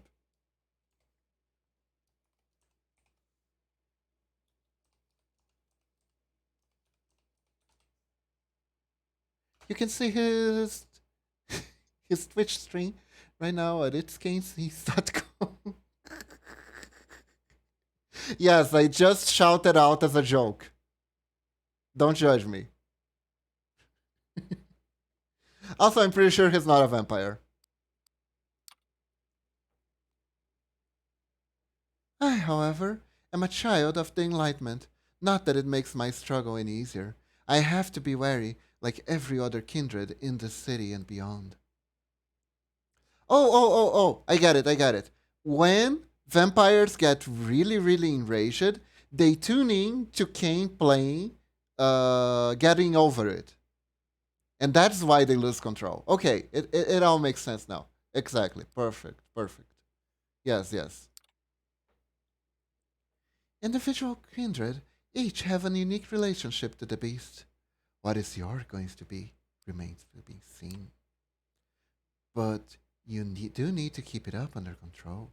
Each outburst endangers not only you, but also the masquerade. The masquerade! The concierge returns, asks for permission to intrude, which Sophie gives with a polite smile, and leans in to whisper in her ear. You know that the gallery is now almost empty. I'm being told that the gallery is just about to close, but we still have quite a lot to discuss. We'll go to one of my apartments. My jalopy is waiting downstairs. Come on. Oh, you killed a pouring? No, wait. Will anyone know this? No, I guess not. The smile she puts on could tip any negotiator. Blah, blah, blah, blah, blah. The smile she puts on could tip any negotiation towards her a favor. Her works are like honey, and she makes it impossible to take your eyes off her. You are under her spell momentarily. Sophie leads you to a luxurious silver Rolls Royce and invites you to sit in the back. The chauffeur, a broad shouldered, clean shaven, middle aged guy, starts driving immediately. I wonder if vampires use their hypnotic charms to convince people to invest in crypto. That would explain a lot. Where did we leave off? Ah, yes, I believe I started telling you a bit more about our customs. You've heard the prince refer to our traditions. The chief among them is the masquerade. As you might have gathered from our assembly at the niche gallery after closing times, our comings, goings, and doings tend to be somewhat secretive. We do not advertise our existence. We allow myths and modern fiction to morph and muddle into fact. So do the vast majority of our kind. We remain bedtime stories and pop culture icons. Have you ever heard of Twilight, 50 Shades of Grey, and others like that? Well, that's how we keep misinformation flowing. Say, is that one television show about a vampire angel still popular? Wow, you mean Angel? No, no, no, no. I don't think so. Unless Buffy made a comeback. Did Buffy made a comeback? I don't think so. You shake your head in confusion. She shrugs and continues talking, looking a little bit more dejected than before. Angel? Me? Hey, Rosette! No, no, no, no. It was a really handsome guy that made a really scowly face when he turned into a vampire and made him looking like one of those aliens from Star Trek that have the weird foreheads. How are you doing today? Welcome, welcome. Our clandestine ways help us remain safe, allow us to explain away the occasional trip up from the rational minds of the 21st century humanity, and dictate much of our interactions with mortals. The Buffy spin-off. Yes, yes. I'm doing well. That's good to hear. That's good to hear. Is your driver a vampire too? If it's such a secret, then I'm guessing your driver is a vampire too? Oh dear. Gregory here? No, not a vampire. Although he is a loyal servant, and as such trusted to not spill our secrets left and right. You'll realize in time that such help is welcome. Gregory watches over me during the day hours. Sunburns are kind, and that's why we take our rest when it arises. It is more akin to being dead than asleep, as I am sure you've already experienced. And now you are keep a Batman with escape law. It is my Halloween costume. Do you like it? Keep Batman, don't beat me up. Keep Batman. Oh god. But not everything you heard about vampires is true. Some more folk-related threats are just legends, or occasionally a minor nuisance. Garlic, running water, becoming flashy diamonds when sunlight hits you. Even religious symbols don't repel us, unless the wielder is uniquely pure and godly. Stakes, though, through the heart, though, that's something to avoid. They do not destroy us, but they do paralyze us. Well, that is just another reason to have somebody like a trusty old Gregory make sure that you're safe when you drift away. We have many enemies, and they often know their advantage lies within daylight.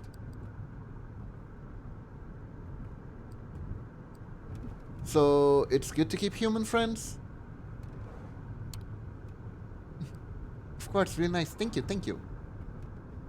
Am I right in thinking that am I right in thinking that having a human friend or two is necessary then? Or at least useful? In moderation. And best if they don't know your true nature.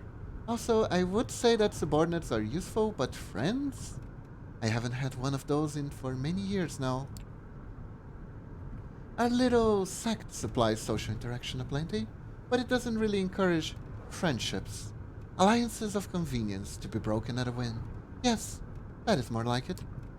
Long-term solidarity does occur in the Camarilla, but we are a very politicized organization by necessity. Loyalty is to your sire, to your prince, and to the sect. Friends must remain a distant priority at best for us to maintain the masquerade and thrive as the year pass. With age comes authority, with it comes influence and power, if you wish to reach for them. Well, I love my ninja avatar with a bright tiara and a popcorn for no reason. Glad you enjoy it, Rosette. You know you can pick whichever thingy you want, right? She seems to be lost in thought and falls silent for a while, leaving you to ponder all the things you learned tonight. It still feels absolutely unreal, but as a piece after piece of knowledge falls into place, the image becomes almost like an entirely logical jigsaw puzzle. Whatever you wouldn't believe on your own, you've witnessed it. Many questions swarms your thoughts, but the one you should keep returning to is what your place in this new reality should be. The car stops. You are in the city, in front of an old but well-renovated apartment building. We're here. Would you like to see your lodgings? My own apartment? Neato! Do I get a loyal servant now, or are you gonna ship me one by mail? Is it another parking lot room?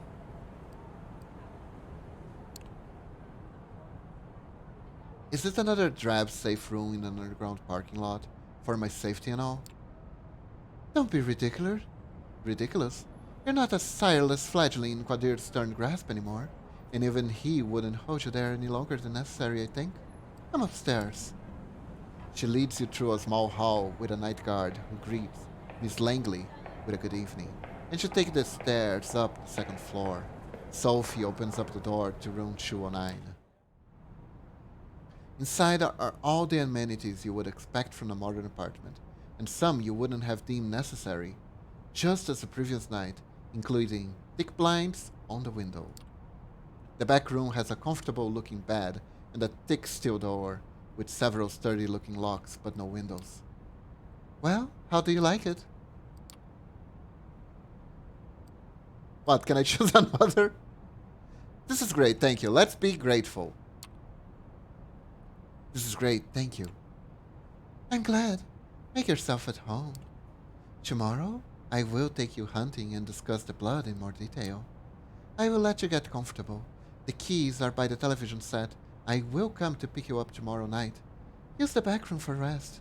You can lock the doors just in case. It stings a bit when she leaves. It's like the room suddenly became a few shades dimmer. Like 50 shades dimmer. Ha! You inspect the kitchen, hoping to find something to drink. Nothing. No regular food either. Feels strange that Quadir could be more thoughtful host than your new sire, even if only in that respect. You briefly wonder if the sheriff might have a hidden side. I wonder if the sheriff is a romancing option. I wonder if we have romancing options, actually. What is your favorite clan, Kiba? Unfortunately, it's not in this game. It's Malkavian and then La Sombra. My information on Malkavian is a bit outdated though, but I think there was like a power where you could will something out of existence so it wouldn't hurt you. Like a guy is ready to shoot bullets at you, and you're like, bullets aren't real, and the bullet flies through you and nothing happens. You can be batshit insane and be rewarded for it. I know they went more the Eldritch Horror route with later, in the later books, but I still think they're pretty cool. And La Sombra shadow powers are cool, basically. With nothing left to do, you lie on the couch with the TV playing in the background for company. Columbo runs. Kojak reruns. President of the United States got himself into serial troubles again. Oh, even the news are reruns. It's going to be hard to do the Macarena on TikTok as La Sombra. Are people still doing the Macarena? I feel like that's so old.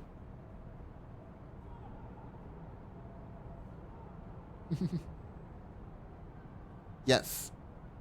Unfortunately, we can't play Malk on this one. But there are others in this series, and I think you can play Malk in one of them. I need to... Ow. Ow. Ow. Ow. Ow. Ow. Ow. Ow. Oh yeah, we could play Bruja in this one. But I don't remember which one I chosen. I chosen the snooty vampire ones. Punk muted, lol. Okay.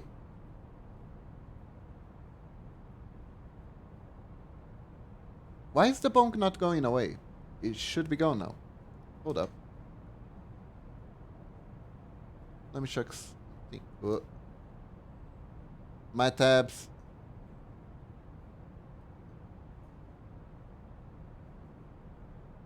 Let me see. Ah, okay. Now it's gone. Okay. Back. Okay, there is amazing. I still need to fix that. Punted start telling over at each other about things that seem a little bit less insignificant just 2 days ago. You start drifting off, reflecting about another night of confusing conversations and worldview-shattering revelations. How many more before you finally understand what happened to you and what you're supposed to do now? You keep coming back to the life you left behind, the people you should contact, the things you want to pick up from your apartment. You wonder when you have a chance for either. Oh, I just had the most messed up idea. So, Norix got this RPG book for Momochi, called Made RPG, and it's very flexible.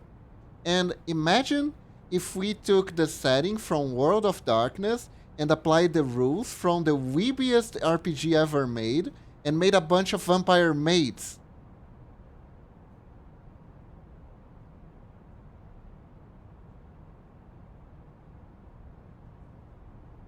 Imagine that. That would be kick-ass, actually. That would actually be kick-ass. Oh, and I just realized it.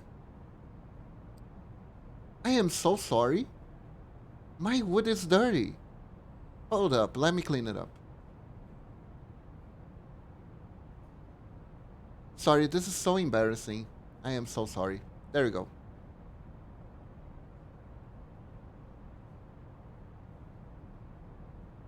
There, it's clean now.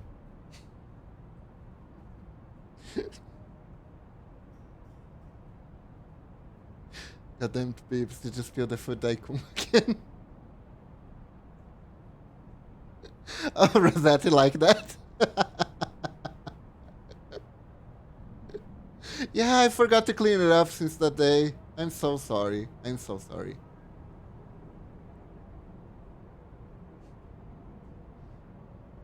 You keep coming back to the life you left behind, the people you should contact, the things you want to pick up from your apartment. You wonder when you'll have the chance for either, and you wonder when that stupid ninja is gonna stop making really obnoxious jokes and ruining the mood of this game entirely. Oh, soon I will have to go. Medical exam for my driver's license. Oh, good luck, Rosette. I mean, for the medical exam, you're probably fine, but for the other exams, I mean. Yeah, yeah. As you start to feel the same tiredness that made you drift into a cold sleep last night, you settle in the back room. The bed is comforting, the lack of window less so. Yes, it does, Norex. Yes, it does. So it would be perfectly viable to do so. The psycho exam is going chaos. Yes. I mean, I was able to pass it without any much trouble, so I think you're gonna be fine. If I made it through, you'll be fine. You leave the light bulb on. Looking at it, you realize it's the closest you ever come to staring at the sun on a breezy summer day again. A wave of melancholy overwhelms you. A few minutes later, your consciousness fades and you take the plunge into darkness again, sinking, sinking, sinking, sinking, sinking. Oh. Okay. Oh, this is. Oh, this is me. This is the log. If the doctor asks what I do for a living, I'm going to say I draw healthy girls for a living. It is I. And the dictionary full of things that I need to learn and I won't. Okay, so I guess we rest. It's the only button we have. Tutorial. Hunger is the heart of a vampire's existence. To ignore it is to tempt the beast to take over its desire to feed. Overindulge in feeding may threaten the masquerade while staining that humanity you have left. In countries of New York, having high hunger indicates by the progressively thicker blood frame around the screen, like the one you see now. Oh, this thing here. Okay. Okay. As your hunger grows, so does the indicator. Your hunger may increase when you call upon your vampiric powers, or when you need to mend your wounds after a fight. When your hunger reaches its maximum level, you will receive a warning after you complete a piece of the history. Ignore it at your own peril. Some choices might only become visible if your hunger is high enough. Similarly, high hunger may block off some choices, as you will be able to see after pressing continue. Block it off option. Continue. To decrease your hunger, you will need to feed. Whenever you see a feeding opportunity, you can take the risk to hunt and stake your hunger. Slake? I thought it was steak. Oh well. Block it off option. Feeding opportunity. You will need to keep the hunger at bay if you are to uphold the masquerade and survive the nights that await you. Yay! We're gonna learn how to hunt! You open your eyes. The bed isn't warm. You aren't warm. The room is filled with artificial light from the ceiling. The Solia metal door is closed. Normally, you'd stretch for a bit. On some mornings, you'd probably throw the quilt over yourself and snooze a moment longer. But that was before. The way you woke up now, you are fully conscious. No grogginess, nothing weighting you down. Just the nagging need in the back of your head.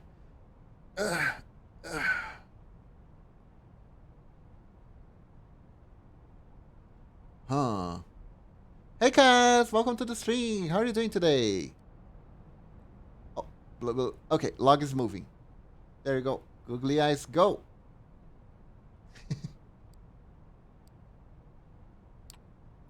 Hunger. Not as severe as last time, but unmistakably there. I want to play a vampire in D&D. Isn't that kind of hard to do, though? I think they are strictly evil. Hey, we can make a club and call it the Breakdown Club, just like that movie. Eh? I don't know that movie. I think there were undead team's options in Van Richen's guide. Oh! A digital clock on the TV shows your time. 9:04 p.m. You walk over the blinds and retract them cautiously. The only light coming in is New York City's artificial nighttime luminescence. So that's what your waking hours are going to look like now. You missed the sunlight already. You're seriously considering just walking out of the apartment and figuring this out by yourself. But then you come back to the memory of Quadir's exotic sword being raised in the gallery. Maybe sticking around isn't such a bad idea after all. You keep jumping channels for around half an hour and then switch to streaming services. Almost as if the universe had a sense of irony. You catch It's Gay Things on itsgaythings.twitch.com. And you're like, how is this guy the original vampire? You catch True Blood in the flood of recommendations.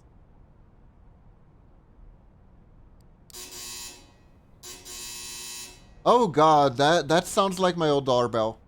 Anyways, the doorbell rings. It's Sophie. See, how's chat doing? Breakfast Club Beeps. I see. I homebrew a vampire race with all the benefits and drawbacks. Besides, remember my primary old school art activities. It's super OP, but also unplayable at the same time. Beautiful. The thing I always tell people who want to play a vampire is that the main downside is that in my settings, that's being literally feels like being barbed wire. And you need to roleplay it too, right, Norix? Good, good. Let's dance. Jing, jing, jing, jing, jing, jing, jing, jing.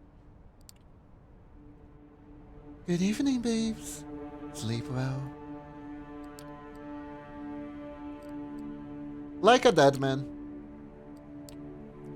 There is wording, but it's not far from the truth, I suppose. No use dwelling on it. I think you will agree with time. You've made the right choice yesterday. I can teach you many things about yourself. Your blood, its desires, and its powers. We will begin tonight. Are you ready for your nighttime lesson? Come into my room and I'll show you. You are hungry, yes? I'm sure you are. Our kind always is. There's only one remedy, the blood. The drinks we had yesterday at Elysian are not the usual way to slake your thirst. I've read Barbie. Why? It's like 4 Celsius and chilly out. Time for hot dogs and cranking up heat. Oh, hot dogs are good. Also, the eternal struggle, Disgaea or Labyrinth of Refrain. I'd go Disgaea. Not just for me, Kiba reading the dialogues with this model, lol. It's really funny.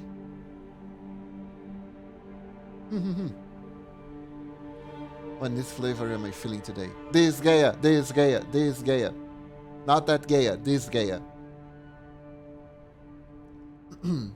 So, tonight I will assist you in your first foray into hunting. You need to learn to sense the kind of blood you desire, to understand how you can use the kind's vulnerabilities to your advantage. No more freebies! I'm ready to learn! Well, I'm ready to learn. Let's get started. Such eagerness. Or is it just your hunger making you impatient? You will find that drinking moderate amounts of it irregularly will keep the hunger and the whispers of the beast away. You might think to yourself monstrous, but there is a balance to be found here. The kiss gives the kind pleasure. You might remember this from your own embrace. Some can even become addicted to the sensation.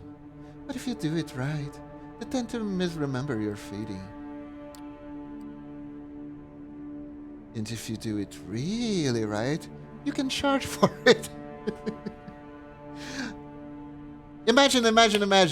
You're really good at biting people, and they start to pay you for that, and you can open a site called OnlyFangs, where people can enroll for you to feed on them.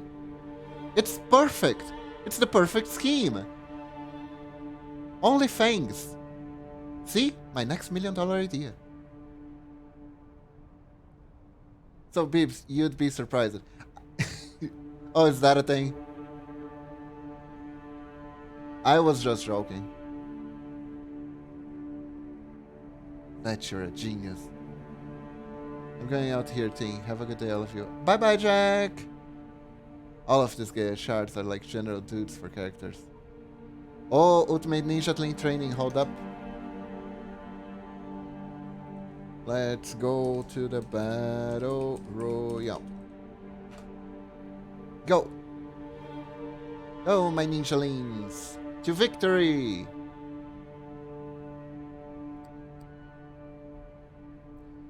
After all, vampires do not exist. They are myths, fairy tales, and pop culture mainstays, correct? She gives you a sly, knowing smile. That is why the masquerade is so important, and even more crucial when you feed.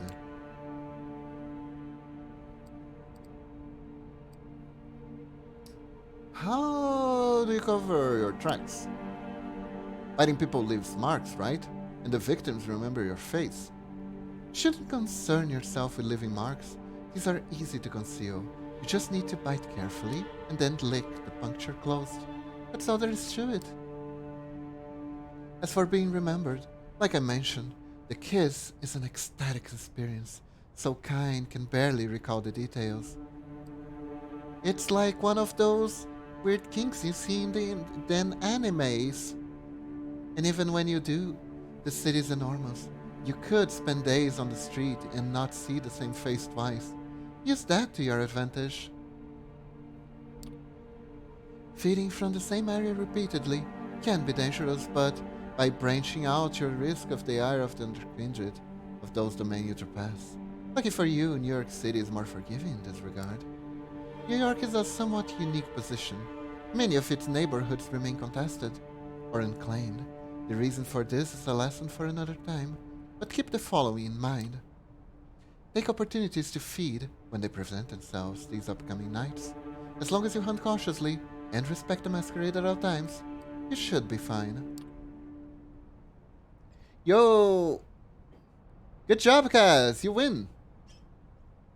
There was a lady who murdered someone whose whole gimmick was vampirism. She had her canines sharpened to her fangs. She'd bite people, and of course she loved Vampire the Masquerade. She went a whole 9 yards and then some. She was almost prolific in her area on Tinder and the local bar and club scenes. Oh god. That reminds me that movie that Nicolas Cage did where he thought he was bitten by a vampire and then he started building a coffin out of the furniture in his living room. Ah, Nicolas Cage movies. Another guy who fancied himself as vampire was a teen who played a bitch too much Vampire the Masquerade, who formed a cultish clique of misfits around him, also eventually committed a murder. There's a reason tabletop games never took off, attracts a lot of weirdos. Yeah, sadly I noticed that from the time I moderated an RPG forum. That is a thing that happens, unfortunately. And it's like people put horses after the carriage and think that if you play the game you become a weirdo, not that weirdos tend to gravitate towards the game, and that makes things a whole lot harder for people who just enjoy it as a hobby and want to have fun. But anyways, back to the game. DeWitt, I want you to join me for a trip tonight. Come downstairs. Gregory is waiting for us. The busy streets fill the air with traffic noise, pedestrian chatter, and a mix of smells that disorient you momentarily. These warm bodies contain what you want, what you need. You catch yourself. Did you really just think these people as mere sources of blood? It must be the beast speaking. It's a lot easier to blame the thing than it is to admit that some people are sometimes beyond not okay, and that the apparatus for helping them is far from an option and barely functional. Yep. It takes a nudge from Sophie to break her train of thought. Her driver opens the door for her, and then tips his hat to you, gesturing to the back of the car. The car casually joins in somewhat thinned New York traffic. It's still busy in a way only one of the biggest cities in the world can be, but compared to the daytime commute, it's a pleasant drive. You barely have the time to gather your thoughts and formulate new questions before the car comes to a stop. You're among the tall skyscrapers that make up Manhattan's iconic skylines. Come on, babes. Park the car. Gregory, will you? The driver just nods, and Sophie gets out. You join her, and the two of you walk through the glass door together, then take the elevator. The glass door makes a shattering noise. It would be much better if you had opened it first. You first notice an empty stage with the instruments of a string quartet still in the back, then take in a few dozen chairs in front of it. The concert seemingly concluded. The patrons, all smartly dressed and posh, have spread out all over the hall. For the longest time I thought posh was an insult. Man, this gave a 5 be hard in the sense that I don't know who I want to use for my main use characters. I know, right? I know some people do runs with only the custom ones and don't use any of the main cast just because that way it's harder. I will posh your face, Kiva. No! Although I am technically a logline now, so maybe my face needs some polishing.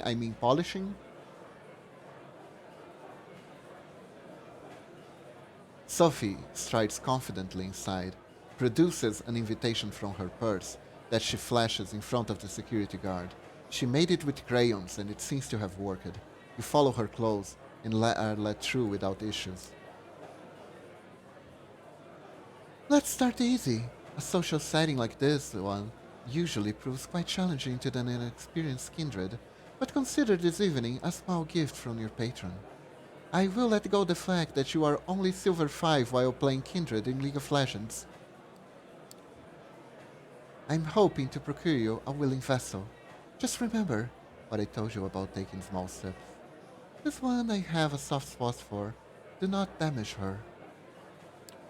Ooh. Now let's see here. Ah, there he is. She notices somebody in a crowd, flashes a heart-melting smile, and suddenly, even you feel drawn to her. You haven't thought about it before, but it's laid clear before you at this moment. Sophie is beautiful. Just looking at her is a privilege. Just being with her makes you feel elated. Everybody in the crowd, but especially the man who's almost tripping over himself to reach her, clearly agrees. Oh, Edgar, I'm so happy to see you. How's your daughter? Is she with you? Oh, there she is. Julie, my girl, come over here. Please, there's someone I'd like you to meet. The young woman who walks across the hall can't be more than 19 years old. It is clear from her mismatched earrings and her partially faded purple hair dye that she doesn't fit this crowd. Julie, this is Beeves. I think the two of you should get acquainted while I talk business with your dad. Awfully boring stuff, I assure you. I'm positive you'll like each other. The girl gives you a shy smile and nods toward the balcony stairs. You follow, somewhat unsure what is exactly Sophie expects you to do. You reach a secluded space from which the entire lobby is visible. All eyes are on Sophie. They listen attentively, then laugh when she does. Julie saves you the trouble of figuring out the next step. Oh, poor thing. We're gonna bite her. Screw it. While I'm talking about weird judicial criminal incidents, people, did you ever hear about the rich kid who more or less got away driving into a crowd while heavily drunk and getting multiple people killed, several hospitalized, several charges of reckless endangerment and more? After a renowned psychiatrist testified that in his assessment the boy had affluenza and needed treatment help, not punishment? What the fuck? Oh, he had the flu? Was the defense? Holy crap, everyone was bought in that thing. No comments. No, that's influenza. Oh, what's the difference? If you're with Sophie, then I guess you're, I mean that, you know. She puts her wrist to her lips and gives herself a theatrical nip, then looks at you, embarrassed, but also hopeful. Is she like aware?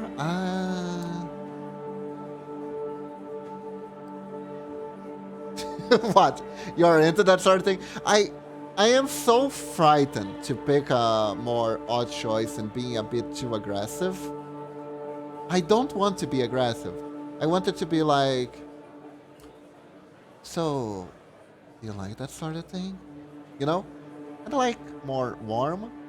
But I feel like she's gonna be, what? You freak into that sort of freakish freak thing? Ew. I don't want to do that.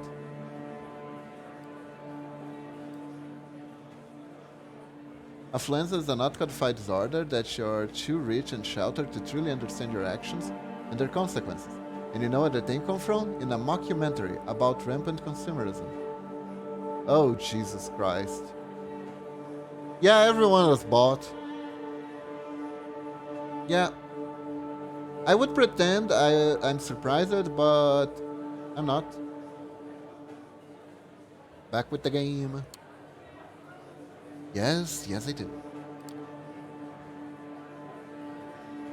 Holy crap! Lady? We might be going a bit too fast. Don't you want to talk a little bit first? She takes off her jacket, unbuttons her sleeves, then rolls up. You see a tattoo of a cat in an astronaut suit. One feline eye winking at you. Sick tattoo though. That's a sick tattoo though. There, just enjoy.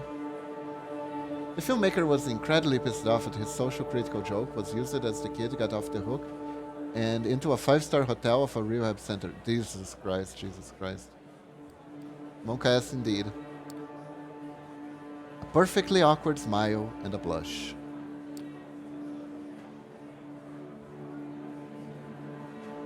Yeah, I mean, tutorial time. You take her forearm in your hands. A quick look around confirms nobody is watching, and no security camera covers this area. You bite down consensually and gently.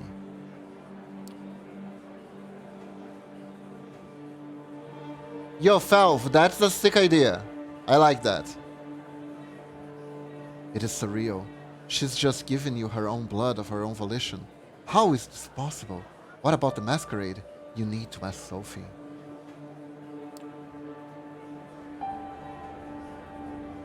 That actually reminds me. Let me show you guys something.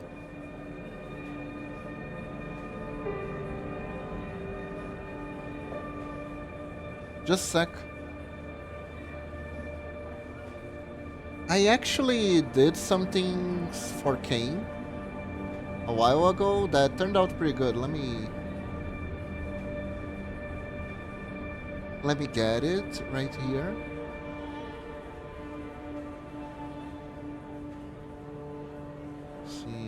Did I put it in Art or Chibi, I wonder? My filing system is absolutely dreadful, yet I still managed to make it work. Here we go. Kane in this Gaia.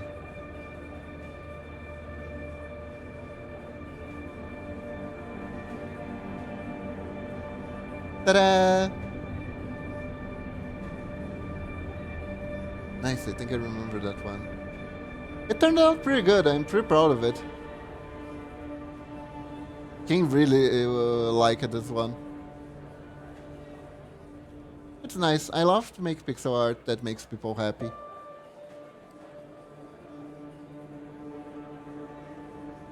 You're great pixely arty. Thank you, Rose, thank you. You tear away from her. A brief convulsion shakes you.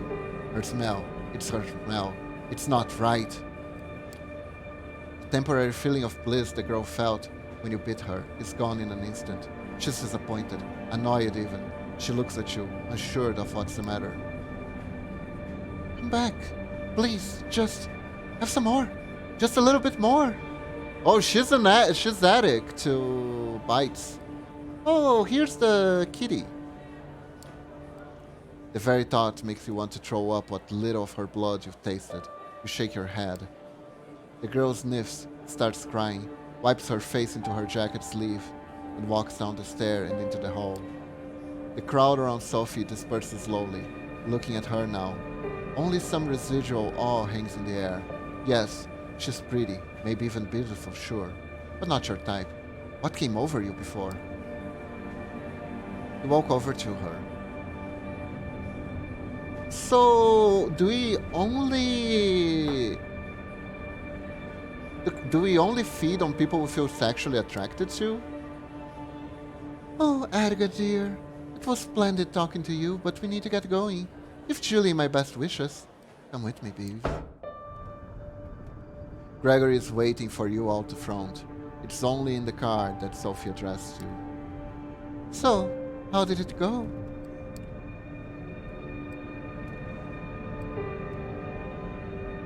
I tried, but I couldn't do it. I couldn't stand the smell or the taste. Curious. I consider Julie's blood to have been one of the most exquisite and unique bouquets in the city, and trust me, I have refined taste. She almost sounds like she's offended. Oh well, if at first you don't succeed, perhaps you need a change of pace. Time for your next stop. Training wheels off this time, Gregory. Flushing Meadows, please. The driver takes the car to Williamsburg's bridge. You settle your thoughts.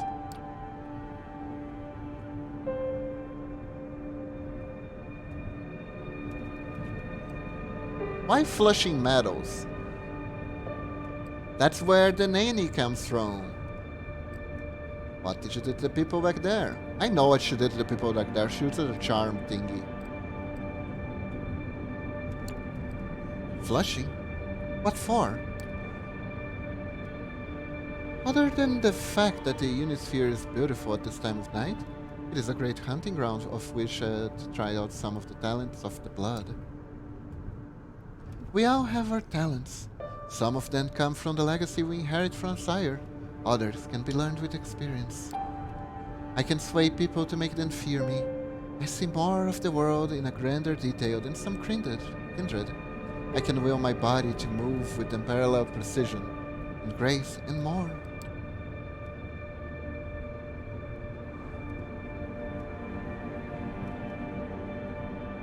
All of these skills make me who I am. They also help me hunt. What are my powers? Okay, so what can I do? Time will tell. You need to discover them yourself. When we arrive, experiment. Give different things a try. Follow your instinct and intuition. It will guide the blood. Always keep the masquerade in mind, however. It is all in fine if you can disappear in plain sight or command animals with your mind, but save those overt talents for the right place and right time.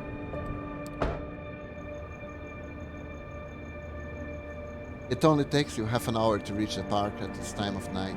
Both you and Sophie leave the car, with Gregory left behind again to find a parking spot and keep an eye on the car. Sophie seems deep in thought. She takes in the surrounding with a dreamy gaze. The sky is surprisingly clear tonight, the stars just barely visible in the light-polluted aura of the city. I feel like having a snack for myself. I'll be by the fountain. Go look for somebody to your liking. See what effects you can achieve with your blood. But only pick one victim. Just one. Then come back. Good God, how the hell am I gonna pick someone that tastes good without trying them all first? I need to do the bites. Seeing how she seems not altogether here right now, you decide to leave Sophie to her own devices and seek out your prey. From here, it looks like you have a few choices. Just taking a stroll around the park and finding an isolated jogger or someone like them could work, but focusing on one area might work better. The New York State Pavilion might work as a secluded spot. There's a skate park nearby, and worst case scenario, there's bound to be some unfortunate wino around. Let me drink some water. Oops, I'm already getting in character. I accidentally said let me drink someone.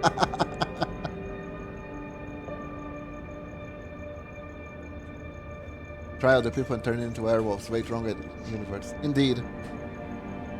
Oh, just a sec.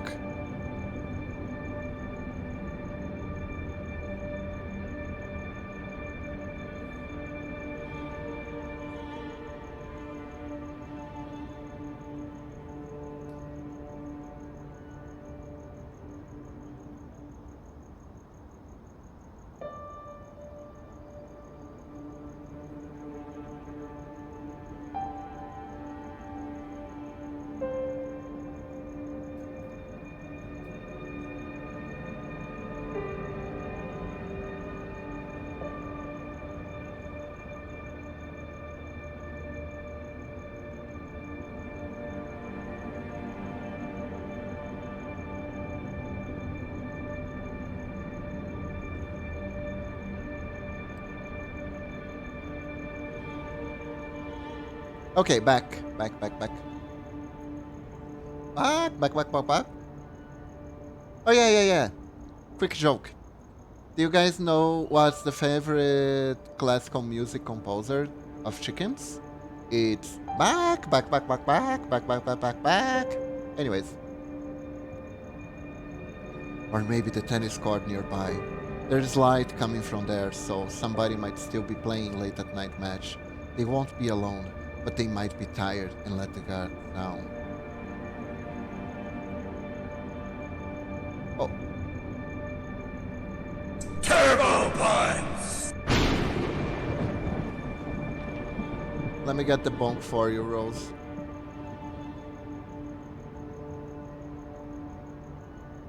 There you go. You know what? Here. Now it hit me. Ow.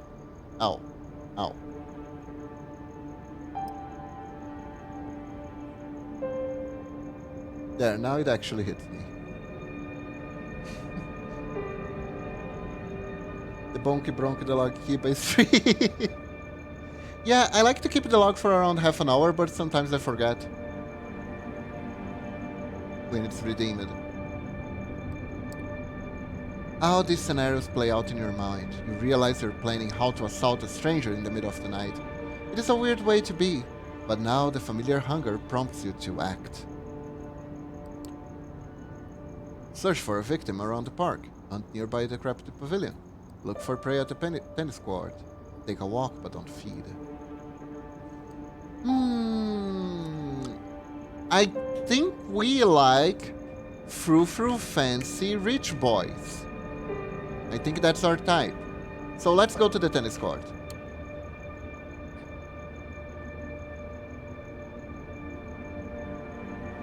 Chicken said to me, the things I saw.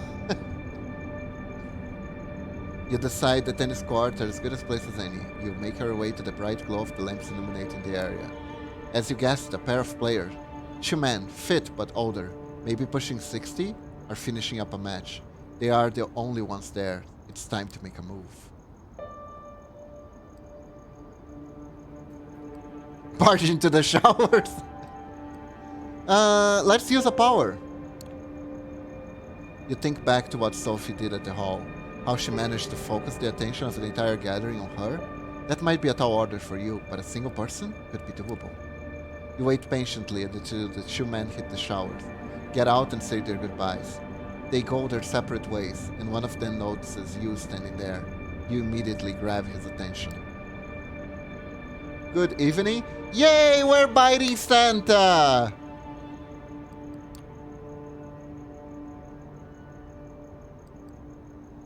You can make it better. You could make my evening much better. Oh? And how is that? What do you mean werewolf Santa again? You decide there won't be a better moment to strike, moving closer, casually at first, then closing the distance in a single leap. You sink your fangs into his flesh. It only takes a sip for you to realize your mistake. A taste of mud and bile fills your throat a second time tonight. You push the man away. He stumbles and falls to the ground. You can barely believe your luck. The hunger in you unsated. You leave the courts in a foul mood. You're about to walk back to Sophie A figure emerges from the shadow and stops you in its tracks. A hooded man is looking menacingly at you. What do you think you're doing, barging in on my turf like this, Lick?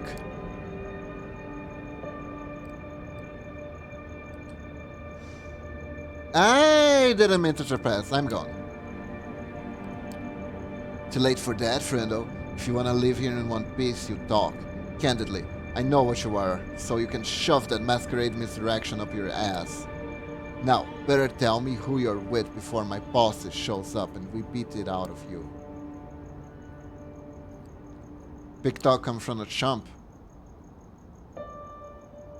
Talk big, but I'm thinking you're just a chump. Wanna prove me wrong? He tenses up, gives you an extremely nasty look, and bares his fangs. You don't want to push your luck, dumb fuck. My crew is earshot. One shot away, and you're D-O-N-E. Done. You get what I'm saying? So if you want to dance, let's dance. Once I'm through, I'm gonna hand you over to Kaliha, and you're gonna be sorry I didn't finish you off instead.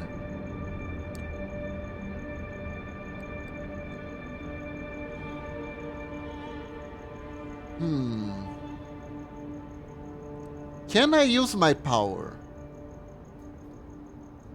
Why am I gonna be hungry? Enough's enough. You won't be intimidated by this asshole. Leave. Now. His countenance changes. A cruel beast one moment, a humbled pup the next. Yes, he was weak-minded. He walks away, just like that. How did you do it?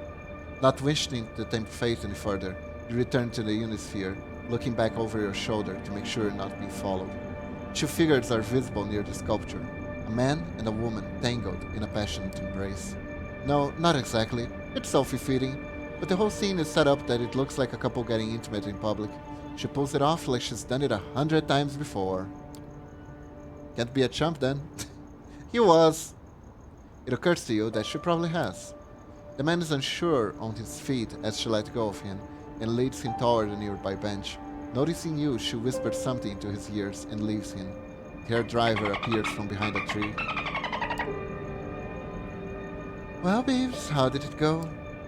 You're about to answer when the same figure as before emerges from one of the alleys. He looks like the three of you, and has a predatory smile creeps onto his lips. You're screwed, dumb fuck. You think you can mess my head and get away with it? Think you'll be safe with your friends? Well, I have friends too. He makes a motion to shout out, but two things happen almost at the same time.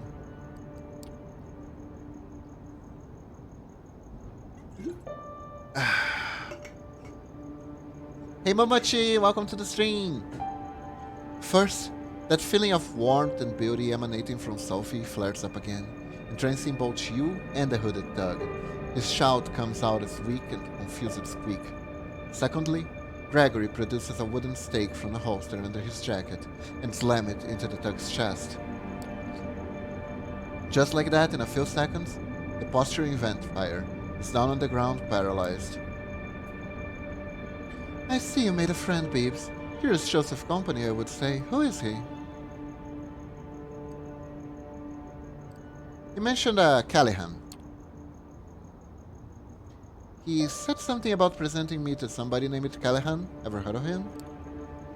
She looks shocked for a split second, then recovers her regular countenance. Yes, I have.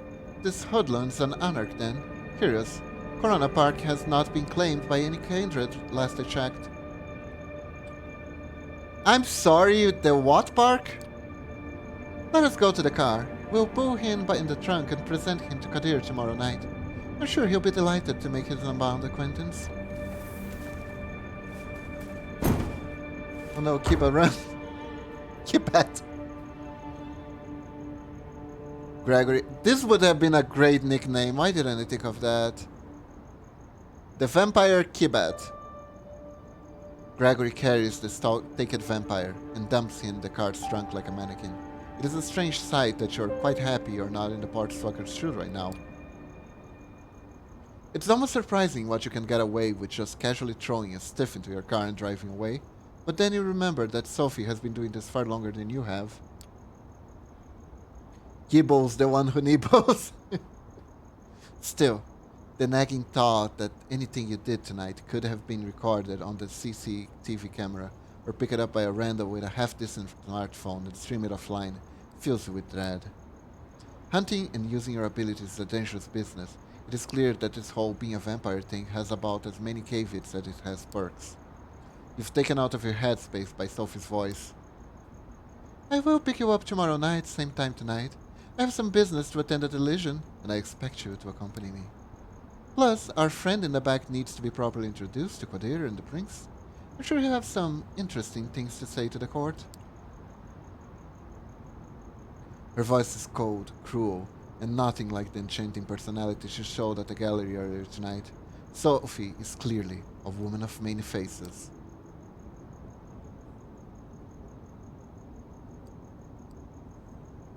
Good riddance, guy's an asshole. Oh yeah, I can enjoy how he's going to enjoy meeting Quadir. I hope he gives him a good grilling. The guy's an asshole. Oh, Quadir will enjoy it too, I'm sure. She pauses, seemingly lost in thought for a while. You haven't told me how your hunting went. Getting the hang of it, I would hope. Tried, but the blood was awful. My picky taste flared up again. I couldn't make myself drink from that man, even though I did bite him. That is unfortunate. I'm afraid you don't have a ready-made solution for this. You need to trust your instincts. The sooner you learn what it is you're looking for in a vessel, the better. She seemed distracted, not out there. Her thoughts drift, and the car remains silent until you reach your apartment. I think I need to find someone in his 30s and overwork it. Someone like me. We will pick you up tomorrow evening. Good night. Just like that, without any further courtesy, Sophie leaves, driven to her apartment by Gregory, with a body in the trunk, right in the middle of Manhattan. Did you cross paths with a situation like this in the past unknowingly? What other secrets did you pass on the streets without knowing their true nature? You know, unless you're carrying heavy baggage, you never really know if the trunk of any taxi you ever been to had a body in it. Unless it was starting to smell, then you would know. Your haven's just as you left it hours ago. Although the sun won't come up for some time, you feel tired. You learned something about yourself today, and it will take time to process. You're not in the mood for television, and a few books on the shelves in the apartments are either in languages you don't speak or sound like a boring read. Nothing left but to rest. You settle in the back room, lock the door. A moment of hesitation, but then a decision. This time, you will turn the light off. You think back to Julie. How many people in the city know about the vampiric society? How many are willing to accomplish us in sustaining it? And the thug you met in the park? He's not Camarilla, then what is he? Are there independent vampires?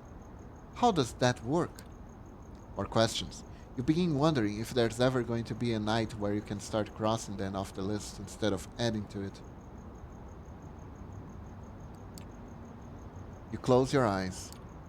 You sink into the now familiar void of nothingness. It greets you with open arms like an old friend. Hello, darkness, my old friend. Na na na na to here again. Na na na na na na na na na na. All we can do is press the button to rest. Oh, and by the way, the Fluenza kid got arrested after his mom helped him flee from rehab and took him to Mexico, where they only went out at night for groceries. At his arrest, the kid said, "Thanks for ruining my life," to the officers. Jesus freaking Christ. Okay. Can this guy be any more unlikable? You open your eyes. It is pitch dark here, the blackness of a coffin, drifting in the abyss. Oh right, the light. You grasp for the switch, flip it. The familiar cramped room with a steel door and no windows comes into view. You emerge from the bedroom, fully awake just like yesterday. This time, however, Sophie is waiting for you, comfortably sitting on the sofa in your living room space, a book in her hand. The Melancholy of Resistance. The title sure is on brand. Good evening, babes. Sorry to have kept you waiting. To be fair, I haven't been here long. I've always enjoyed reminiscing about the time when I called this my haven. The decor was much different, of course. Come, we have an appointment. I received word the Legion would be called again tonight on account of your unruly friend from Corona Park. This should be a great opportunity for you to mingle. Oh boy, we're gonna do politics on an empty stomach. Will not be good. She keeps talking as you walk downstairs to get into the car. Gregory gives you a slight nod and a small smile while opening the door for Sophie. He starts the car when you take the seat in the back. Most of the Primogen Council is bound to be there. Something Genshin Impact. At least those who actually attend. Probably some other important personalities you do well to at least learn about.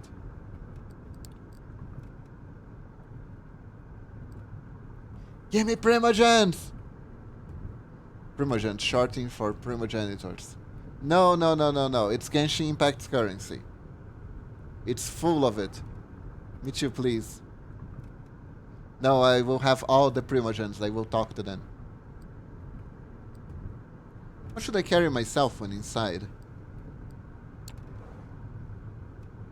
You've never told me if there's any savoir-vivre kind of rules I should respect when talking to other vampires. Knowing that you're among your superiors is probably the most important. In our society, status comes with age. Pardon my sincerity, but you are insignificant. Not even associating with me can make the fact that you've been kindred for barely a few nights to be forgotten. So know your place. Stay out of your superior's business and show the utmost respect.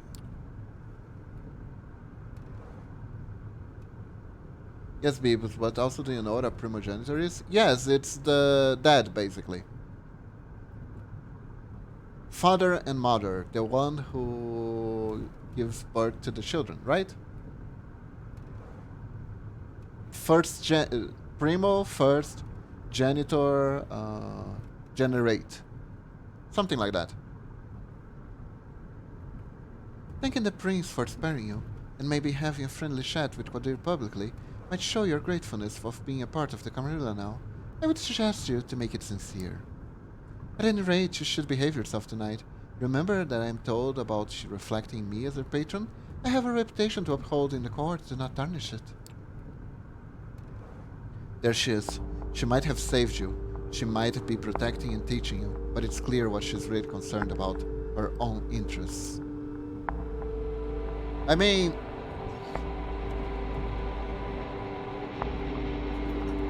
vampires being a bunch of selfish a-holes? Nah, what are you talking about? Especially politician vampires. You step into the art hall with something of a bad memory. The last time you were here, your entire world had been turned upside down, and your existence nearly ended. But tonight, there's very little outward hostility. Yes, Quadir gives you a look that's definitely intended to remind you of your place, but the prince, also in attendance, seems pleased to see you. A progenitor is one who brought it about something of one's existence. A primogenitor is the OG ancestor, the first, the oldest, the original. For quasi-mortals, that is a big fucking deal, mind. Alright. But isn't the primogenitor king? Welcome, Sophie, Beebs. Did I get that right? Good evening to both of you. I understand there's somebody else you wish to present to the court tonight? Yes, Prince. They will be joining us shortly. My assistant is retrieving them presently. This better be what the Prince Stein Langley. The prince gives Quadir a cold glance. Forgives the sheriff's harshness. He is particularly foul mood tonight. Something to do with begetter and eludging his grasp, I believe. I use big words to make the streamer trip when he's reading. Ouch! That must have hurt his ego, even if his only reply is a crooked smile. The mention of your sire makes you grit your teeth in anger, asshole. Settling you with a curse that cut you off your career, cheated you out of your ambitions, offering little in return so far. You remind yourself what defeatism will get you nowhere. Mindfulness, here and now. This is an opportunity. you will make the most of it, if only to spite everyone who doubts your true worth. You'll remember what those apps said. The flaring up of whispers in the gallery hall breaks you out of your thoughts. Gregory enters the room, the jumpsuit-clad inert vampire still staked on his shoulder. The show's about to start. Sophie's driver places his charge in the middle of the room and nods respectfully to Qadir. The sheriff approaches the vampire and removes the stake from his chest. The captive's eyes flicker to life, and he starts looking around in disbelief. Like a cornered animal, he backs out on all fours, keeping going in circles until he realizes he's trapped. Qadir steps on the man's chest and pins his hand onto the floor. Why, who do we have here? Oh fuck, oh shit, oh come on, don't! Silence. The sheriff takes on an aura of utter dread. He appears as if he's a primal force of nature that's out to get you, and there's absolutely nothing you can do but shrivel in terror.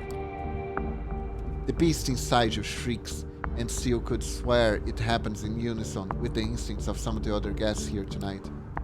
It isn't like anything you've experienced in his company during this tumbling first night as a vampire. He really did go easy on you, all things considered. It seems like it takes all of the hoodlum's willpower to not crawl into fetal position and start crying. No, please, don't hurt me, man, don't. You and me are going to have a little talk downstairs, at the prince's discretion. Please go ahead, my sheriff. You heard the prince. Get up, let's go. It doesn't wait for a confirmation, it just grabs the man and drags him, kicking and screaming out of the room. Conversation starts all around you, some whispered, some quite overt. Sophie looks somewhat bored by the whole affair, her eyes wandering from art piece to art piece, clearly finding nothing to her particular liking.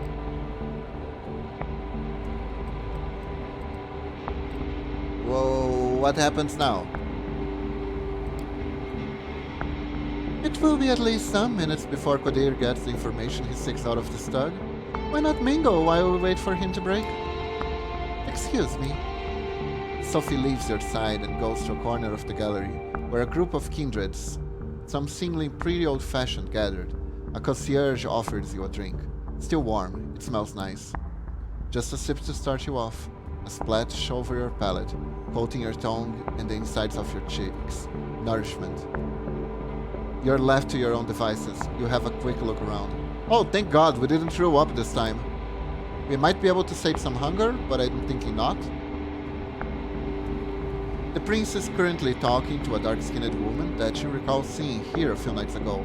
She has a cold but noble countenance to her. The conversation seems to be casual. VTM brought me the word antediluvian and it's been helpful. Me too! I heard this word only from VTM. I mean, it's not something you're like, yeah, the antediluvians, right? Those guys, they suck, don't they? You don't just bring antediluvian casual conversation. A loud, shrill laugh turns your attention to the bespectacled man who you saw with Sophie on the night of your judgment. He is making the rounds, shutting up different patrons. You feel somebody's eyes on you. A casually dressed, plain-looking man stands alone near your column, watching you. He turns his gaze away sheepishly when he realized you notice.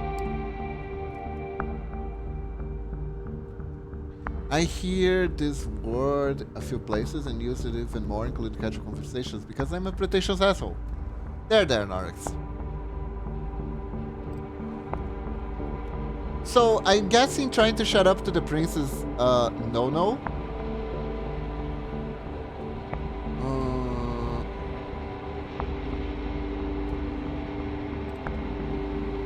Who was the man in glasses again? Do I have a log? Prince is there. Loud, shrill laugh turns your attention. Night your judgment. He's making the rounds, shutting up with different patrons.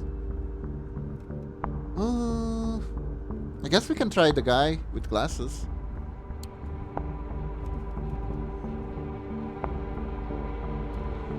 The The man notices your attention, but it takes a few minutes before he pauses his mingling for long enough to actually approach him.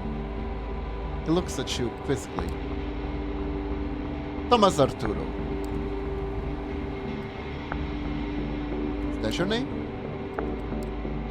I assumed you'd like to know. I know you. By name only, of course. Beebs. Embraced us a few nights ago, huh? Well, well, well. How's that treating you? I'm coping. I'm high on copium. It takes some getting used to, for sure. Oh, it sure does, sure does. Good thing we have an eternity to make the best of it, right? It takes a moment to clean his glasses, completely ignoring you until he's done and puts them back on. I'm sorry I got a bit distracted. You know, most of us don't need to wear these, right? I can see just fine without them, but it is a statement. The damn things keeps catching specks of dust and other sort of shit though. Never stay clean for long. Sometimes I think they're more trouble than they're worth, wouldn't you say? They look good on you. Really? Thomas, I like to use glasses to look hipster. Exactly. You bet they do. Alright, that was a nice chat, but I have to catch up with a few other fellows tonight. Talk to you later. Ginny! Hey, Ginny! He doesn't even give you a chance to say goodbye. He's already off, grabbing 2 glasses off a concierge's tray and handing one to a mustachioed man nearby. You notice Sophie mingling with other kindred, clearly in her element and not to be disturbed. Kadir hasn't come back yet, so you can probably still find time for at least one conversation. I feel like trying to talk to the prince is the wrong choice. If the prince wants to talk to me, the princess talks to me, right? That's how vampires go. Now imagine there's another flu. What do you call the antediluvians then? Anteprimo-diluvians? Probably. There's something about this guy. It's not that he's staring at you. Most everybody in the room has, at one point or another. It's how he does it. He seems shy, maybe even afraid. It's hard to find a secluded spot in the gallery tonight, but this guy has an entire corner of the room to himself. As you approach, he's standing alone with no glass in hand, a worried look in his face.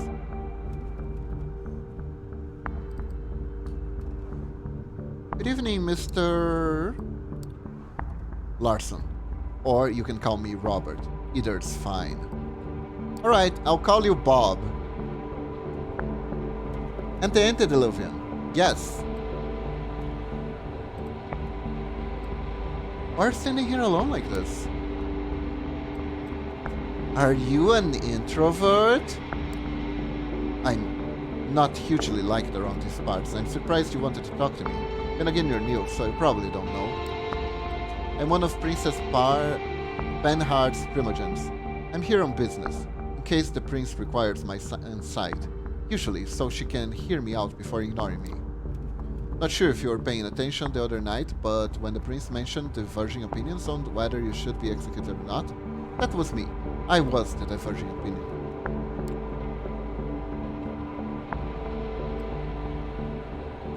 What was your reasoning? Not that I'm ungrateful, but out of curiosity, what was your reasoning? My reasoning? Just common sense. That you shouldn't be blamed for being assaulted and essentially murdered to boot. But as Kadir loves to say, the traditions are clear. Listen, I don't want to be rude and I appreciate you reaching out, but word of advice? Stay away from me. Many vampires in this sect regard my position as primogenitor to be some kind of joke, you know? You talk to me, they'll notice, and they will hold it against you. Oh, frick.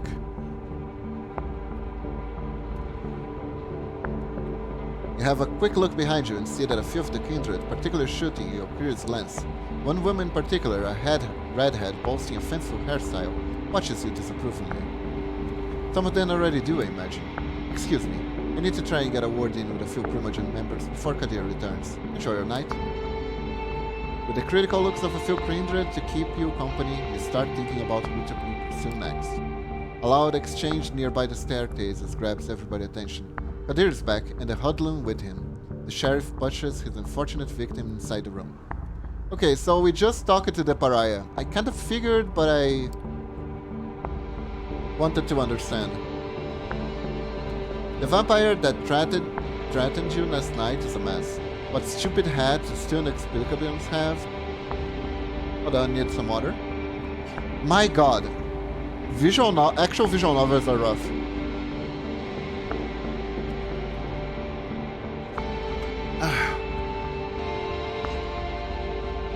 Okay, we can keep going. That stupid hat is still inexplicably on his head, covering some of his ruined face in welcome shadow. He's barely conscious. His chin is broken, you think? Something protruding there, making the pant leg bulge. One arm seems twisted at a strange angle. Very little blood, surprisingly, but clearly a whole lot of hurt. Crocodile? Did our guests cooperate? Tell them your name. It's Howard. And who do you run with, Howard? The Midnighters. An anarch-courtier, my prince. Active for some time now. Though from what this one told me, the name is about the only legacy the group has kept over the years. I see. Hey, Prince, I didn't mean it. I didn't know. I didn't. A loud crack makes some of the gas audibly gasped as Gautier slaps dislocate the man's jaw. A spray of blood creates something like an abstract art piece on the floor.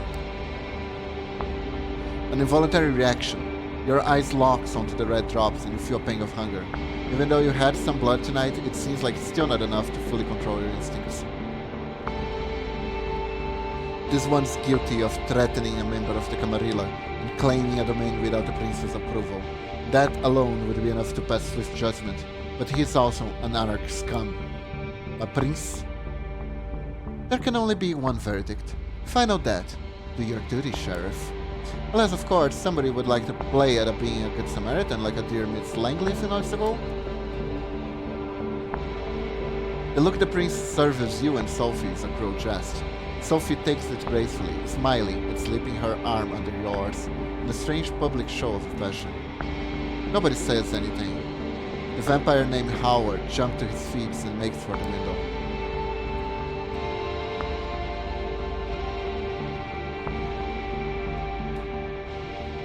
Okay. Is using your powers inside the Camarilla Convention considered a huge folk spa? I feel like it is. I feel like because this is neutral ground, I shouldn't use my powers.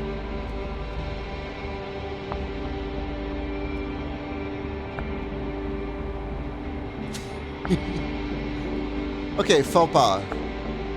But is it? No, you are on Leech, where the traitor only feed on other vampires? I'm not sure, Rose. Apparently I have a very specific type, but it's not vampire blood. I think. Does anyone know? I'm about to do something really stupid. Like, this is either a really good chance to show off. No, that's right, I can't save and reload. God damn it. Yeah, it's that kind of game. I feel like I could get executed if this is wrong. But if this is right, I would be showing service. And no one talks about anything. You know what? I'm gonna go mano a mano with him. Maybe not use my powers. Welcome to almost dying in social setting. You know what? I can read the room. Vampires are apathic as fuck. Do not intervene. You have a feeling Howard's efforts are fruitless. Just a few seconds later, that feeling is confirmed. He almost reaches the window. Almost, but not quite. In what seemed like a blink of an eye, Padir appeared first near his scabbard sword in one corner of the gallery, and then next to the escaping Anarch on the opposite side of the room. Next moment, Howard's head flies off and his body baseball cap free. His lifeless body crumples to the ground and begins to decompose in real time. It is an uncanny sight. As always, a sheriff does not fail to impress. I would like to thank Miss Langley for bringing this anarch talk to my and Qadir's attention. I assume all have found the verdict satisfactory? It is a rhetorical question, and everybody here knows it. VTMs, also known as the courtly politics, the game. Yeah, it seems my choice was right. Like, I bet if I tried to intervene without using my powers, I might have tripped Qatar and... Qadir? What was the name? Anyways. And... I don't know. He might have escaped because of me. That would have been awful. And if I used my powers, I'm 90% sure I'd be breaking some sort of pact or treaty. And I would have to be beheaded for it. So, yeah.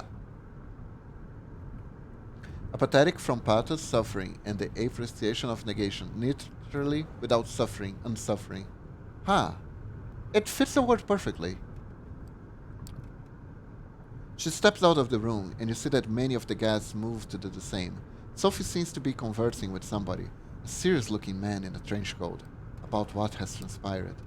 You probably have the time to strike up conversation of your own too. Qadir Al-Smile? Al-Smile? That man is not Al-Smile. He's still here, for one, but clearly getting ready to leave. Both Larson and Arturo seem to have stayed around too. One is still moping around, the other chatting with the remaining attendant, as if nothing happened in the meantime.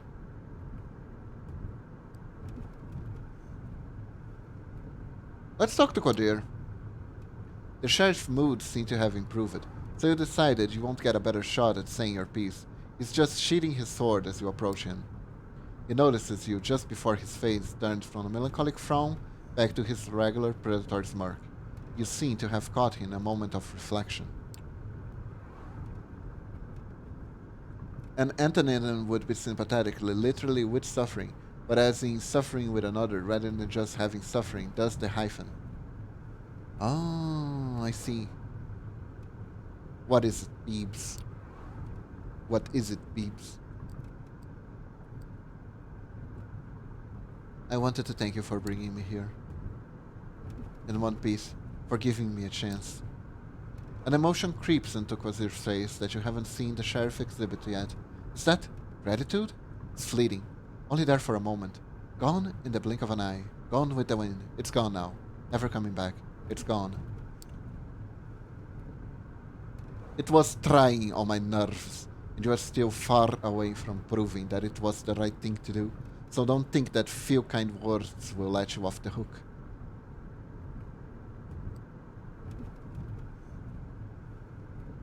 So you were given some objectives in Thank the Prince and Talk to Qadir, so you got at least one of those done. Oh no, I was supposed to thank the priest. God damn it. I forgot, I was afraid to talk to her.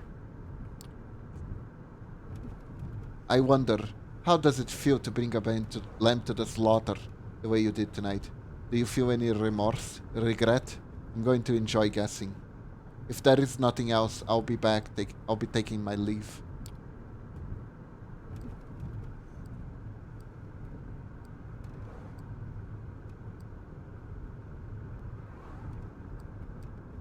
Why are you so mean? A smile, a chuckle, genuine? Good night, fledgling. And watch yourself.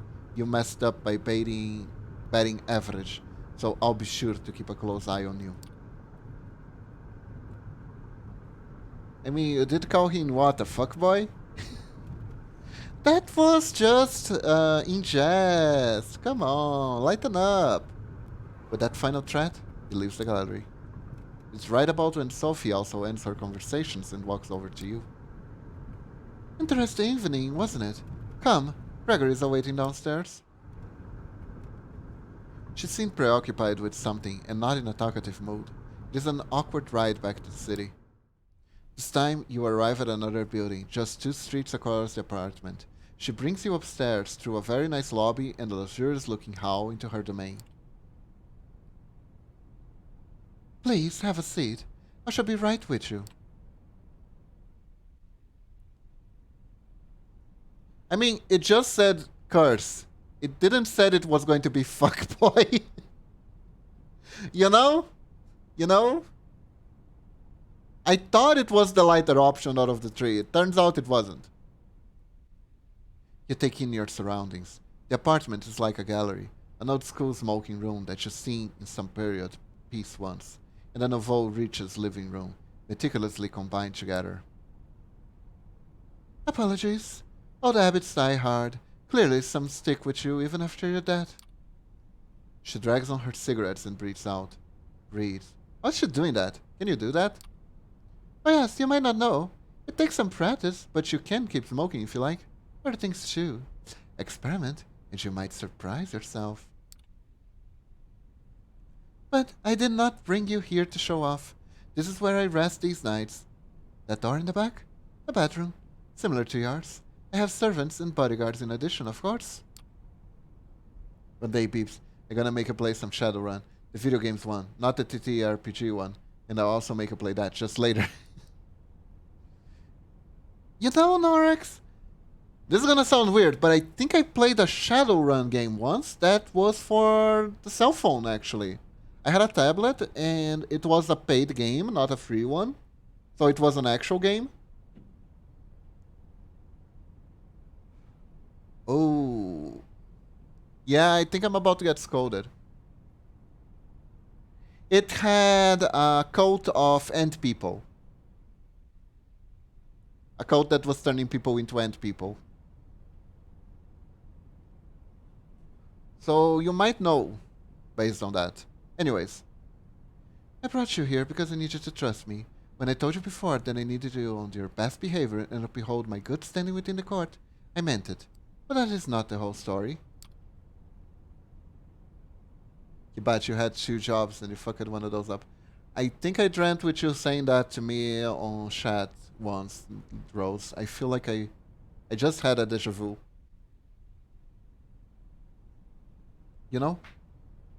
I have your interests in mind too. That's why I've given you your own haven. Why I'm trying to teach you how to navigate this new reality. But you need to trust me, or else this won't work. You can come here whenever you feel like asking me something. When you're in trouble too. Though, I hope that won't happen often. I would ask you to come here when you wake up tomorrow. I have something to discuss with you. I'll be here. Okay. I'll come over first thing tomorrow night. I appreciate that. That's silence again. There's definitely something on Sophie's mind tonight, but she doesn't seem eager to share it with you just yet. I'm leaving for another visit. Come downstairs with me. We'll give you a lift.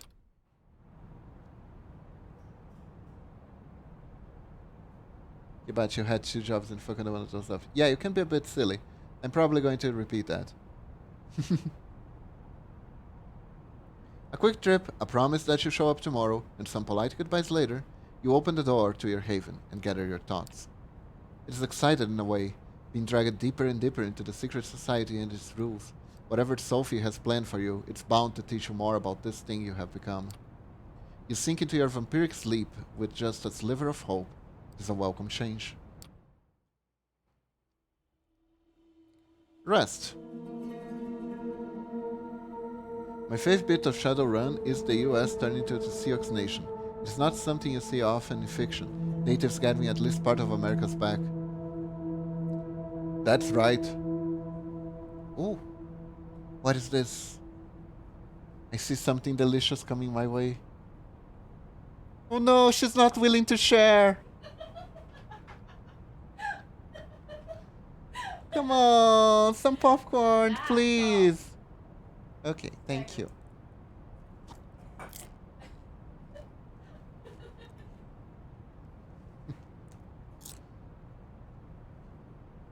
Mm, mm, mm, mm.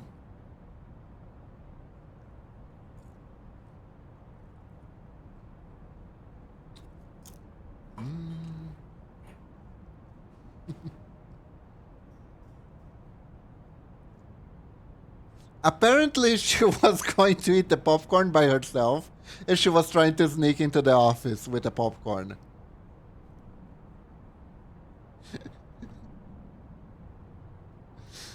I see, I see. And I thought she was bringing it to me, but she ended up giving me the popcorn, so... Yeah. Hmm?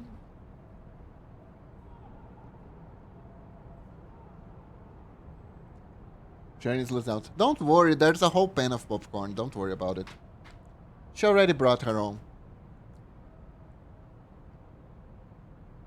You have these past few nights in a windowless room.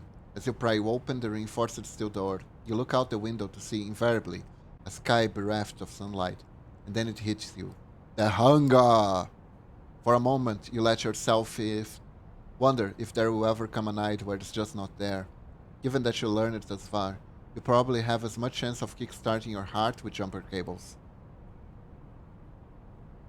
Hey, thank you for the pet whiskey! You lock the door behind you and head over to Sophie's apartment. You did promise to call on her. Might as well not keep the lady waiting. And hey, what else are you gonna do? I don't know, feed on someone maybe?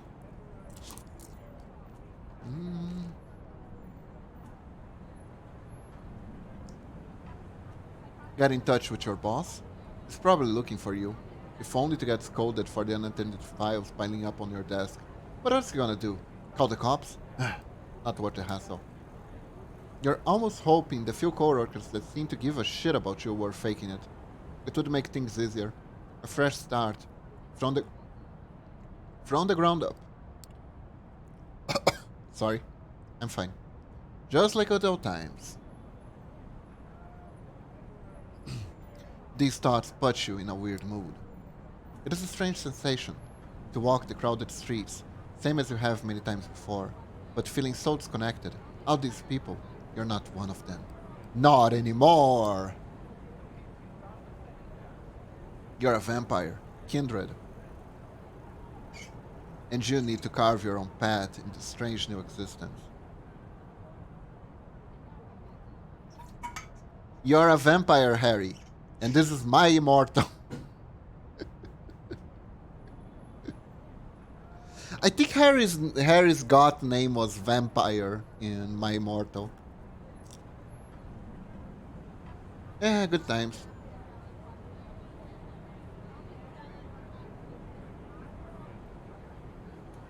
Maybe I'll do a subathon once where one of the goals is reading My Immortal.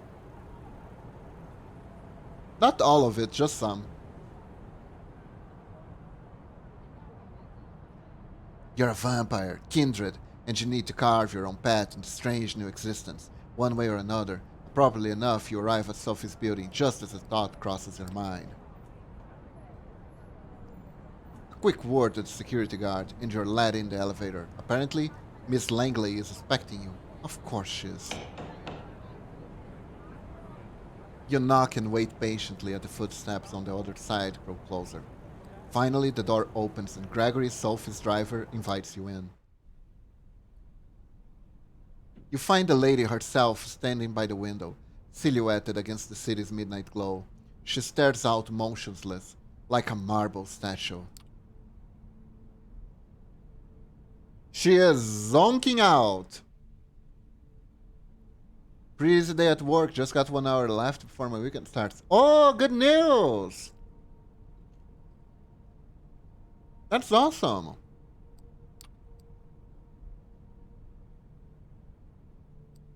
Good evening, Sophie. She doesn't react immediately, but it seems to snap out of some meditative state and looks at you with strange, blurry eyes. Ah, yes, good evening, babes.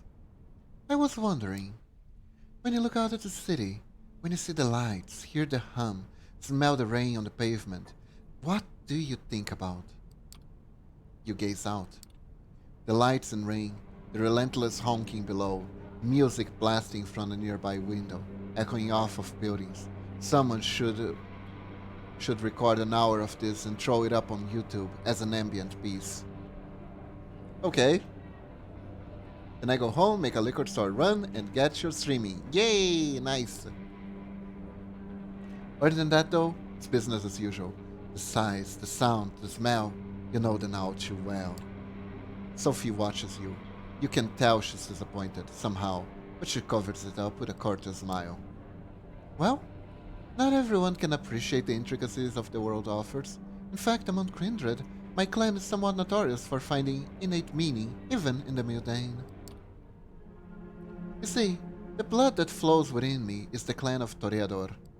Oh, she's not from my clan. I'm from I think I'm from Verstrugi,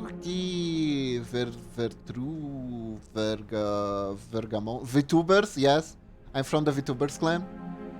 Yes, that is what I am. There are 13 such bloodlines among us, Grindred, though the number has been contested in the past. These nights it seems that nothing is certain anymore. Yes, the VTubers. Ventrui? Who's that? It's the VTubers. Yeah, it's about time when Count Chocula, Bobberry, and Frank Berry are in stores. Ooh, we don't have those here.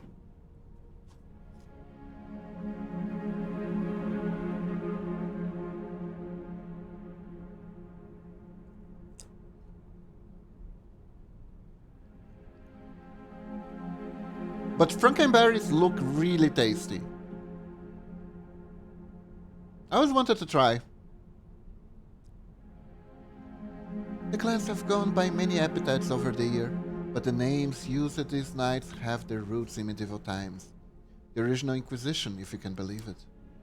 They used these to categorize us, describe our inherent differences. In time, we adopted them ourselves. Each clan has an uniqueness about it, inescapable, originating from an ancient progenitor, carried from sire to child. From the Toreador, the gift lies in a sensitivity of sort. We are uniquely attuned to beauty and ugliness both. We can see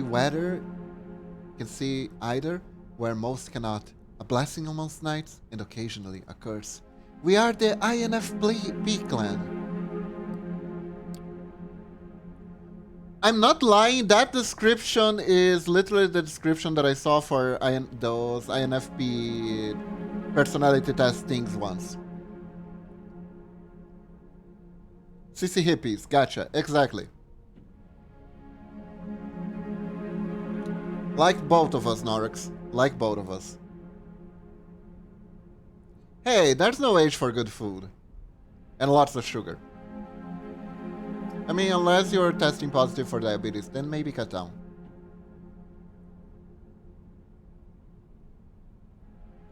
The sheriff is on my clan as well, although you'd be hard-pressed to see him in such. Poor Kadir. It breaks my heart to see him in this state. Still, there is a beauty to it as well. Nothing like a good fall from grace. Tries she might to act playful. You can tell she genuinely cares. She lets her gaze wander for a brief moment, but it's quick to regain her composure. Then there are the Ventru, known for the pride and proclivity to rule over others. The prince represents that clan, as is quite common in our society around the globe. Where the blue bloods think themselves ruler, the Bruja, likes to see themselves as permanent revolutionaries. They call for universal rebellion, while being slaves to their own tempers. We don't discuss the Rabble much anymore. Not often they are largely broken off with the Camarilla. To think that they were philosophers once long ago. I'm a bit basic, so I just really like the Malks. Yeah, the Malks are the fun ones. Let's be honest here. Hope to tell you more about the other bloodlines tonight. What is my clan? How can I tell Grinder's clan? Clans stick together, right? Do you know what my clan is? No, I can only guess based on certain aspects of your behavioral tests. You will need to come to your own conclusions and seek validation from your clanmates, if you require such a thing. As you will no doubt learn, some kindred fit the stereotypes more than others. The blood is hard to deny, though there are certainly those who try. But that is perhaps a subject for another time. I invite you here for a reason. There is something I wanted to speak to you about. It is customary in our society, especially among younger kindred, to organize into cuties.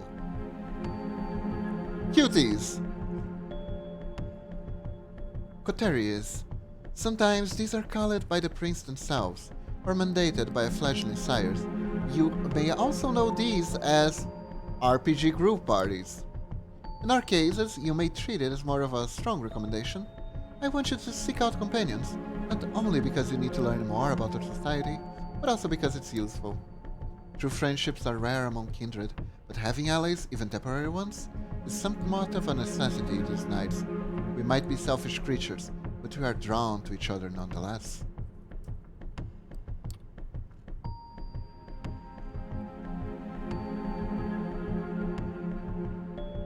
Dramatically chills on popcorn. Where should I look for allies? Any suggestions on where I should start looking? I was just about to get to that. She puts on a mysterious smile. I spent some of my precious time last night asking around, pondering potential kindred for you to meet. Came up with a short list of contacts. I hope you appreciate the gesture. Forging a partnership with them might offer some perspective and viewpoints that I cannot provide. Lenses through which view our kind. They are all members of the Camarilla. Of course, more or less. Okay, who are they? Alright then, let's hear it. Who's on the list? Eager to learn about NSC? Good, I'm glad.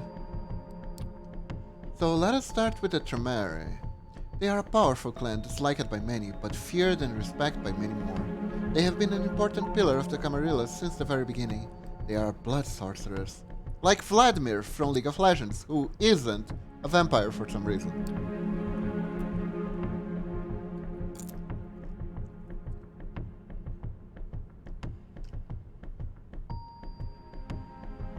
Blood sorcerers? You flash back to one of those nights when your ex would stay up late playing video games. Not a pleasant connotation. You think back to Dragon Age and remember that wasn't really a class, it was more of a subclass, but anyways. Sophie snickers. Oh child, don't be caught with that look on her face when you meet a warlock in person. They really are adapted to using vitae, their own as well as others, to unique and potent effects. Since they are quite rigid in their hierarchy, the kindred I had in mind you might need some persuading. His name is Agaton. From what I hear, he's quite the nerd, and very ambitious. The child of no Temere here in New York, Aisling Sternbridge, spends enough time with Agaton, and I'm sure you'll run into her sooner or later. These are D&D names, what the hell?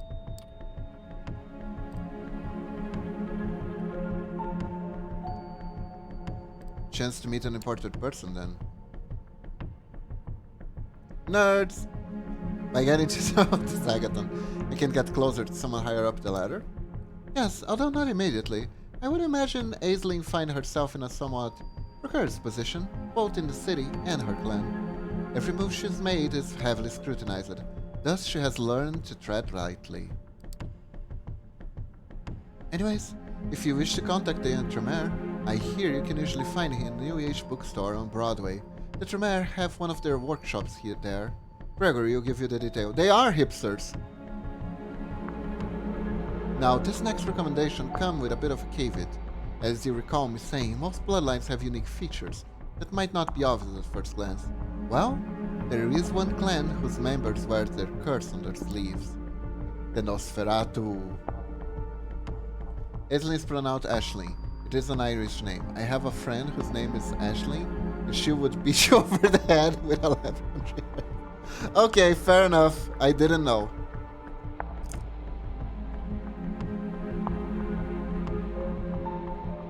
I didn't know. Okay, stand corrected.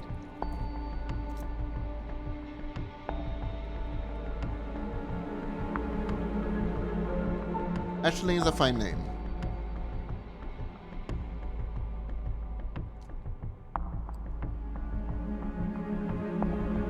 Irish is weird. Don't worry though, that's the mistake we've all made. Oh, so you got beaten up over the head with a leprechaun too, Norix? I never dare correct you about why? Because it's funny to see me making mistakes? Is that the reason, Rose?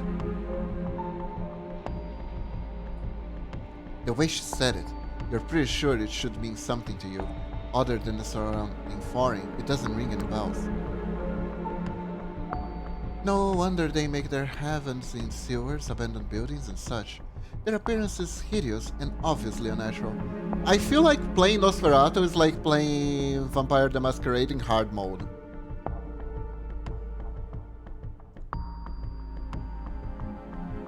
Because I think it's rude, you're doing fine. Ah, thank you, Rose. Had they walked the streets like other kindred, the kind would have learned of our existence long ago. Did she just shudder? It's hard to tell with her usual complexion, but you could swear her skin suddenly took on even more sickly color. The one I have in mind isn't as big as an eyesore as the worst of them, but he is no Adonis either. Still, he has some talents and connections that you might find useful. His name is D'Angelo, and he has an office, for lack of a better term, in an otherwise abandoned crane terminal in Red Hook, right next to one of those Swedish stores. The name escapes me. The ones with the awful furniture? What, IKEA? Swedish furniture store? You mean IKEA?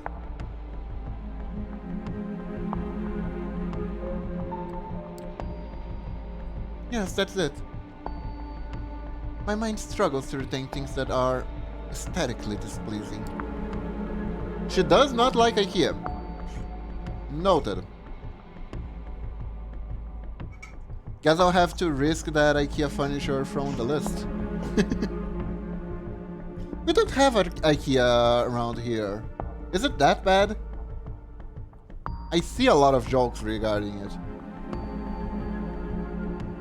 I mean, I try not to be rude, but I also don't correct people I'm not very familiar with. IKEAs are meh. I hear they have really lovely shark plushies though. D'Angelo does odd jobs for the Qadir, digging up dirt, locating kindred who would prefer to remain hidden, the kind of work the Nosferatus are best at. He is on a case right now, something to do with kind murders, I think. After an initial brush with our dear sheriff, I think it would be wise to show some goodwill toward his agenda. Assisting D'Angelo with his investigation might just be just the thing. She takes a brief pause to look out the window again. Now come with your more exotic proposals. Exotic? As if the blood mage and the vampire detective were business as usual. You may have heard of the Gangrel before. They are not a wild clan in touch with their beasts. They are a wild clan, in touch with their beast in a way or other. Might not dare to attempt. They mostly keep out of the big cities, but there are exceptions.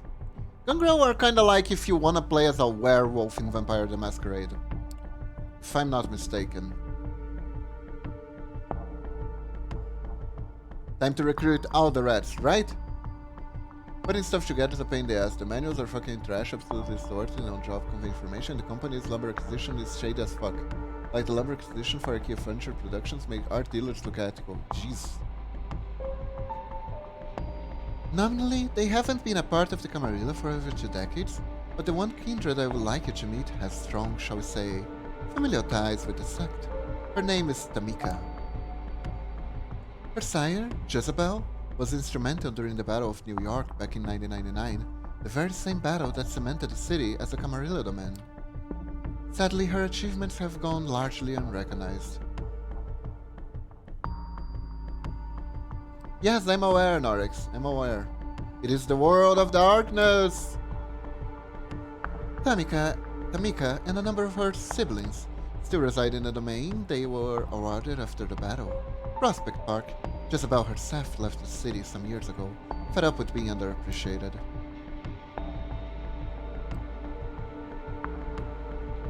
Anything more about Tamika?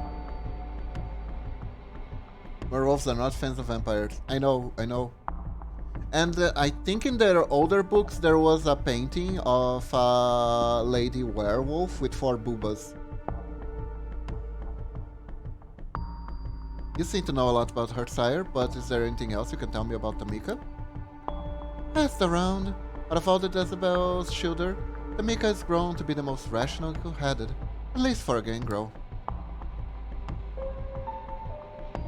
That said, she's likely to have a unique way of appraising your worth. I cannot say how exactly, but you should be prepared for an interesting conversation at the very least. Nope, they wouldn't get away with it these days. Thank goodness the company is around to be cancelled. I remember my friend who was into World of Darkness stuff. He showed me the 4 boobas so emphatically, like, look at this! It's amazing! And I'm like, okay.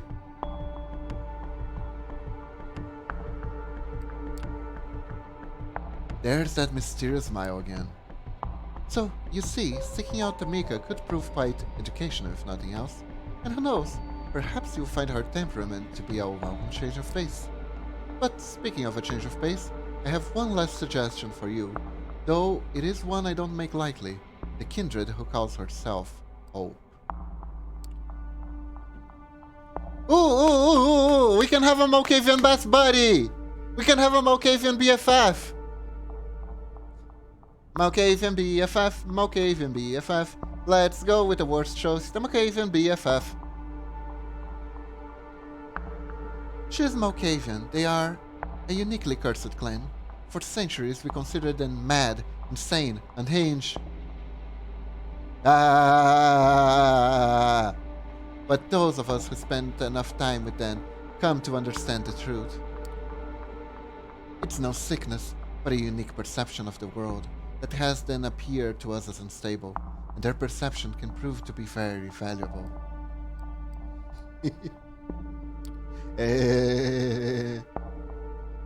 Having a Malkavian as your companion might be taxing on the nerves and a true test of patience at times, but their insight and intuition are unrivaled among the kindred. As for Hope specifically, she is said to be a recluse, but I have it on good authority that she can currently be found in an internet cafe. I believe it's called the Lower Manhattan. Gregory has the address. Do internet cafes still exist in New York? They like all died out around here.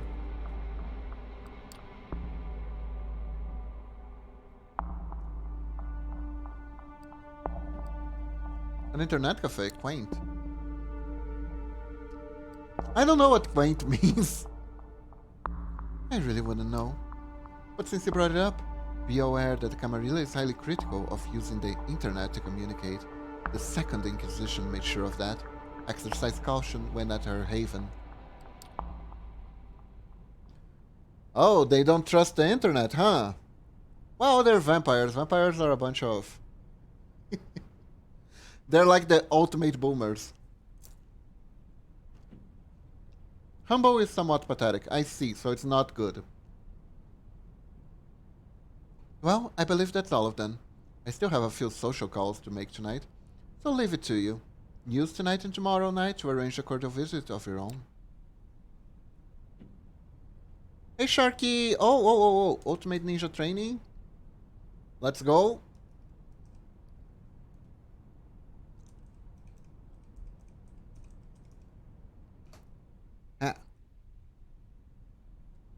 For justice and ninjalings and hats.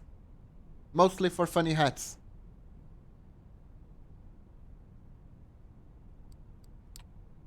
Oh, that reminds me, you will need a car. Join us downstairs, won't you? That was quick. Sorry, been busy at work, but been lurking since the beginning. Ah, don't worry about it, it's okay. I really appreciate just the lurk. Hope your day's doing good. She smiles once more and turns to her driver. He helps her put on her coat and the three of you leave Sophie's apartment. Sophie points to one of the cars near the building as Gregory hands you the keys. It is a rather inconspicuous, compact car. Decent looking, if not luxurious ride. Stay safe, Beebs. This is your first night alone. Don't let it be your last. As they drive away, you find yourself with more freedom than you had in the past few nights. Blessing or a burden? Only time will tell. Ooh, Lunatic dropped a new log skin. Nice. With a list of addresses in hand, you consider your next move.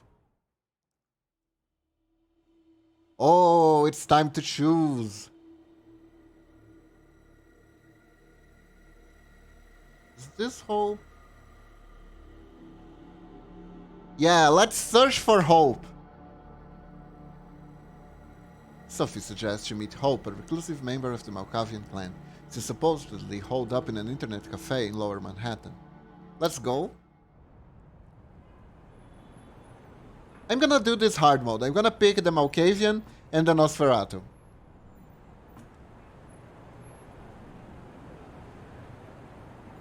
Gonna fit really well with all the bad choices I've done so far.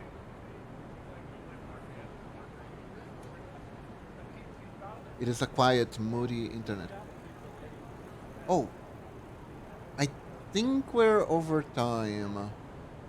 So, I'm gonna leave on a cliffhanger. We're gonna search for hope tomorrow. Tomorrow, no, next Friday, okay? That's it, everyone. Have a good one. Thank you very much for joining me today. I hope you all have a wonderful day or night. And stay awesome. Look at her. She really likes that apple. Now, let's find someone to raid. Let's see. Who is on today? Who is on today? I think I saw Amelia streaming. I don't know. Oh, she's still streaming in Frambo. Dead by Daylight, Cyberpunk. I rated Amelia already, but I really like Frambo, so...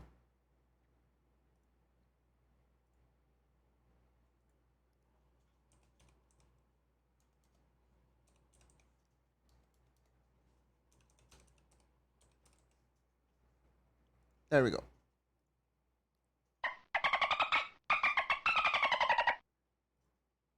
Well, everyone, bye bye. Thank you very much for joining me today. Hope you all have a wonderful day or night. And stay awesome. See ya. Go.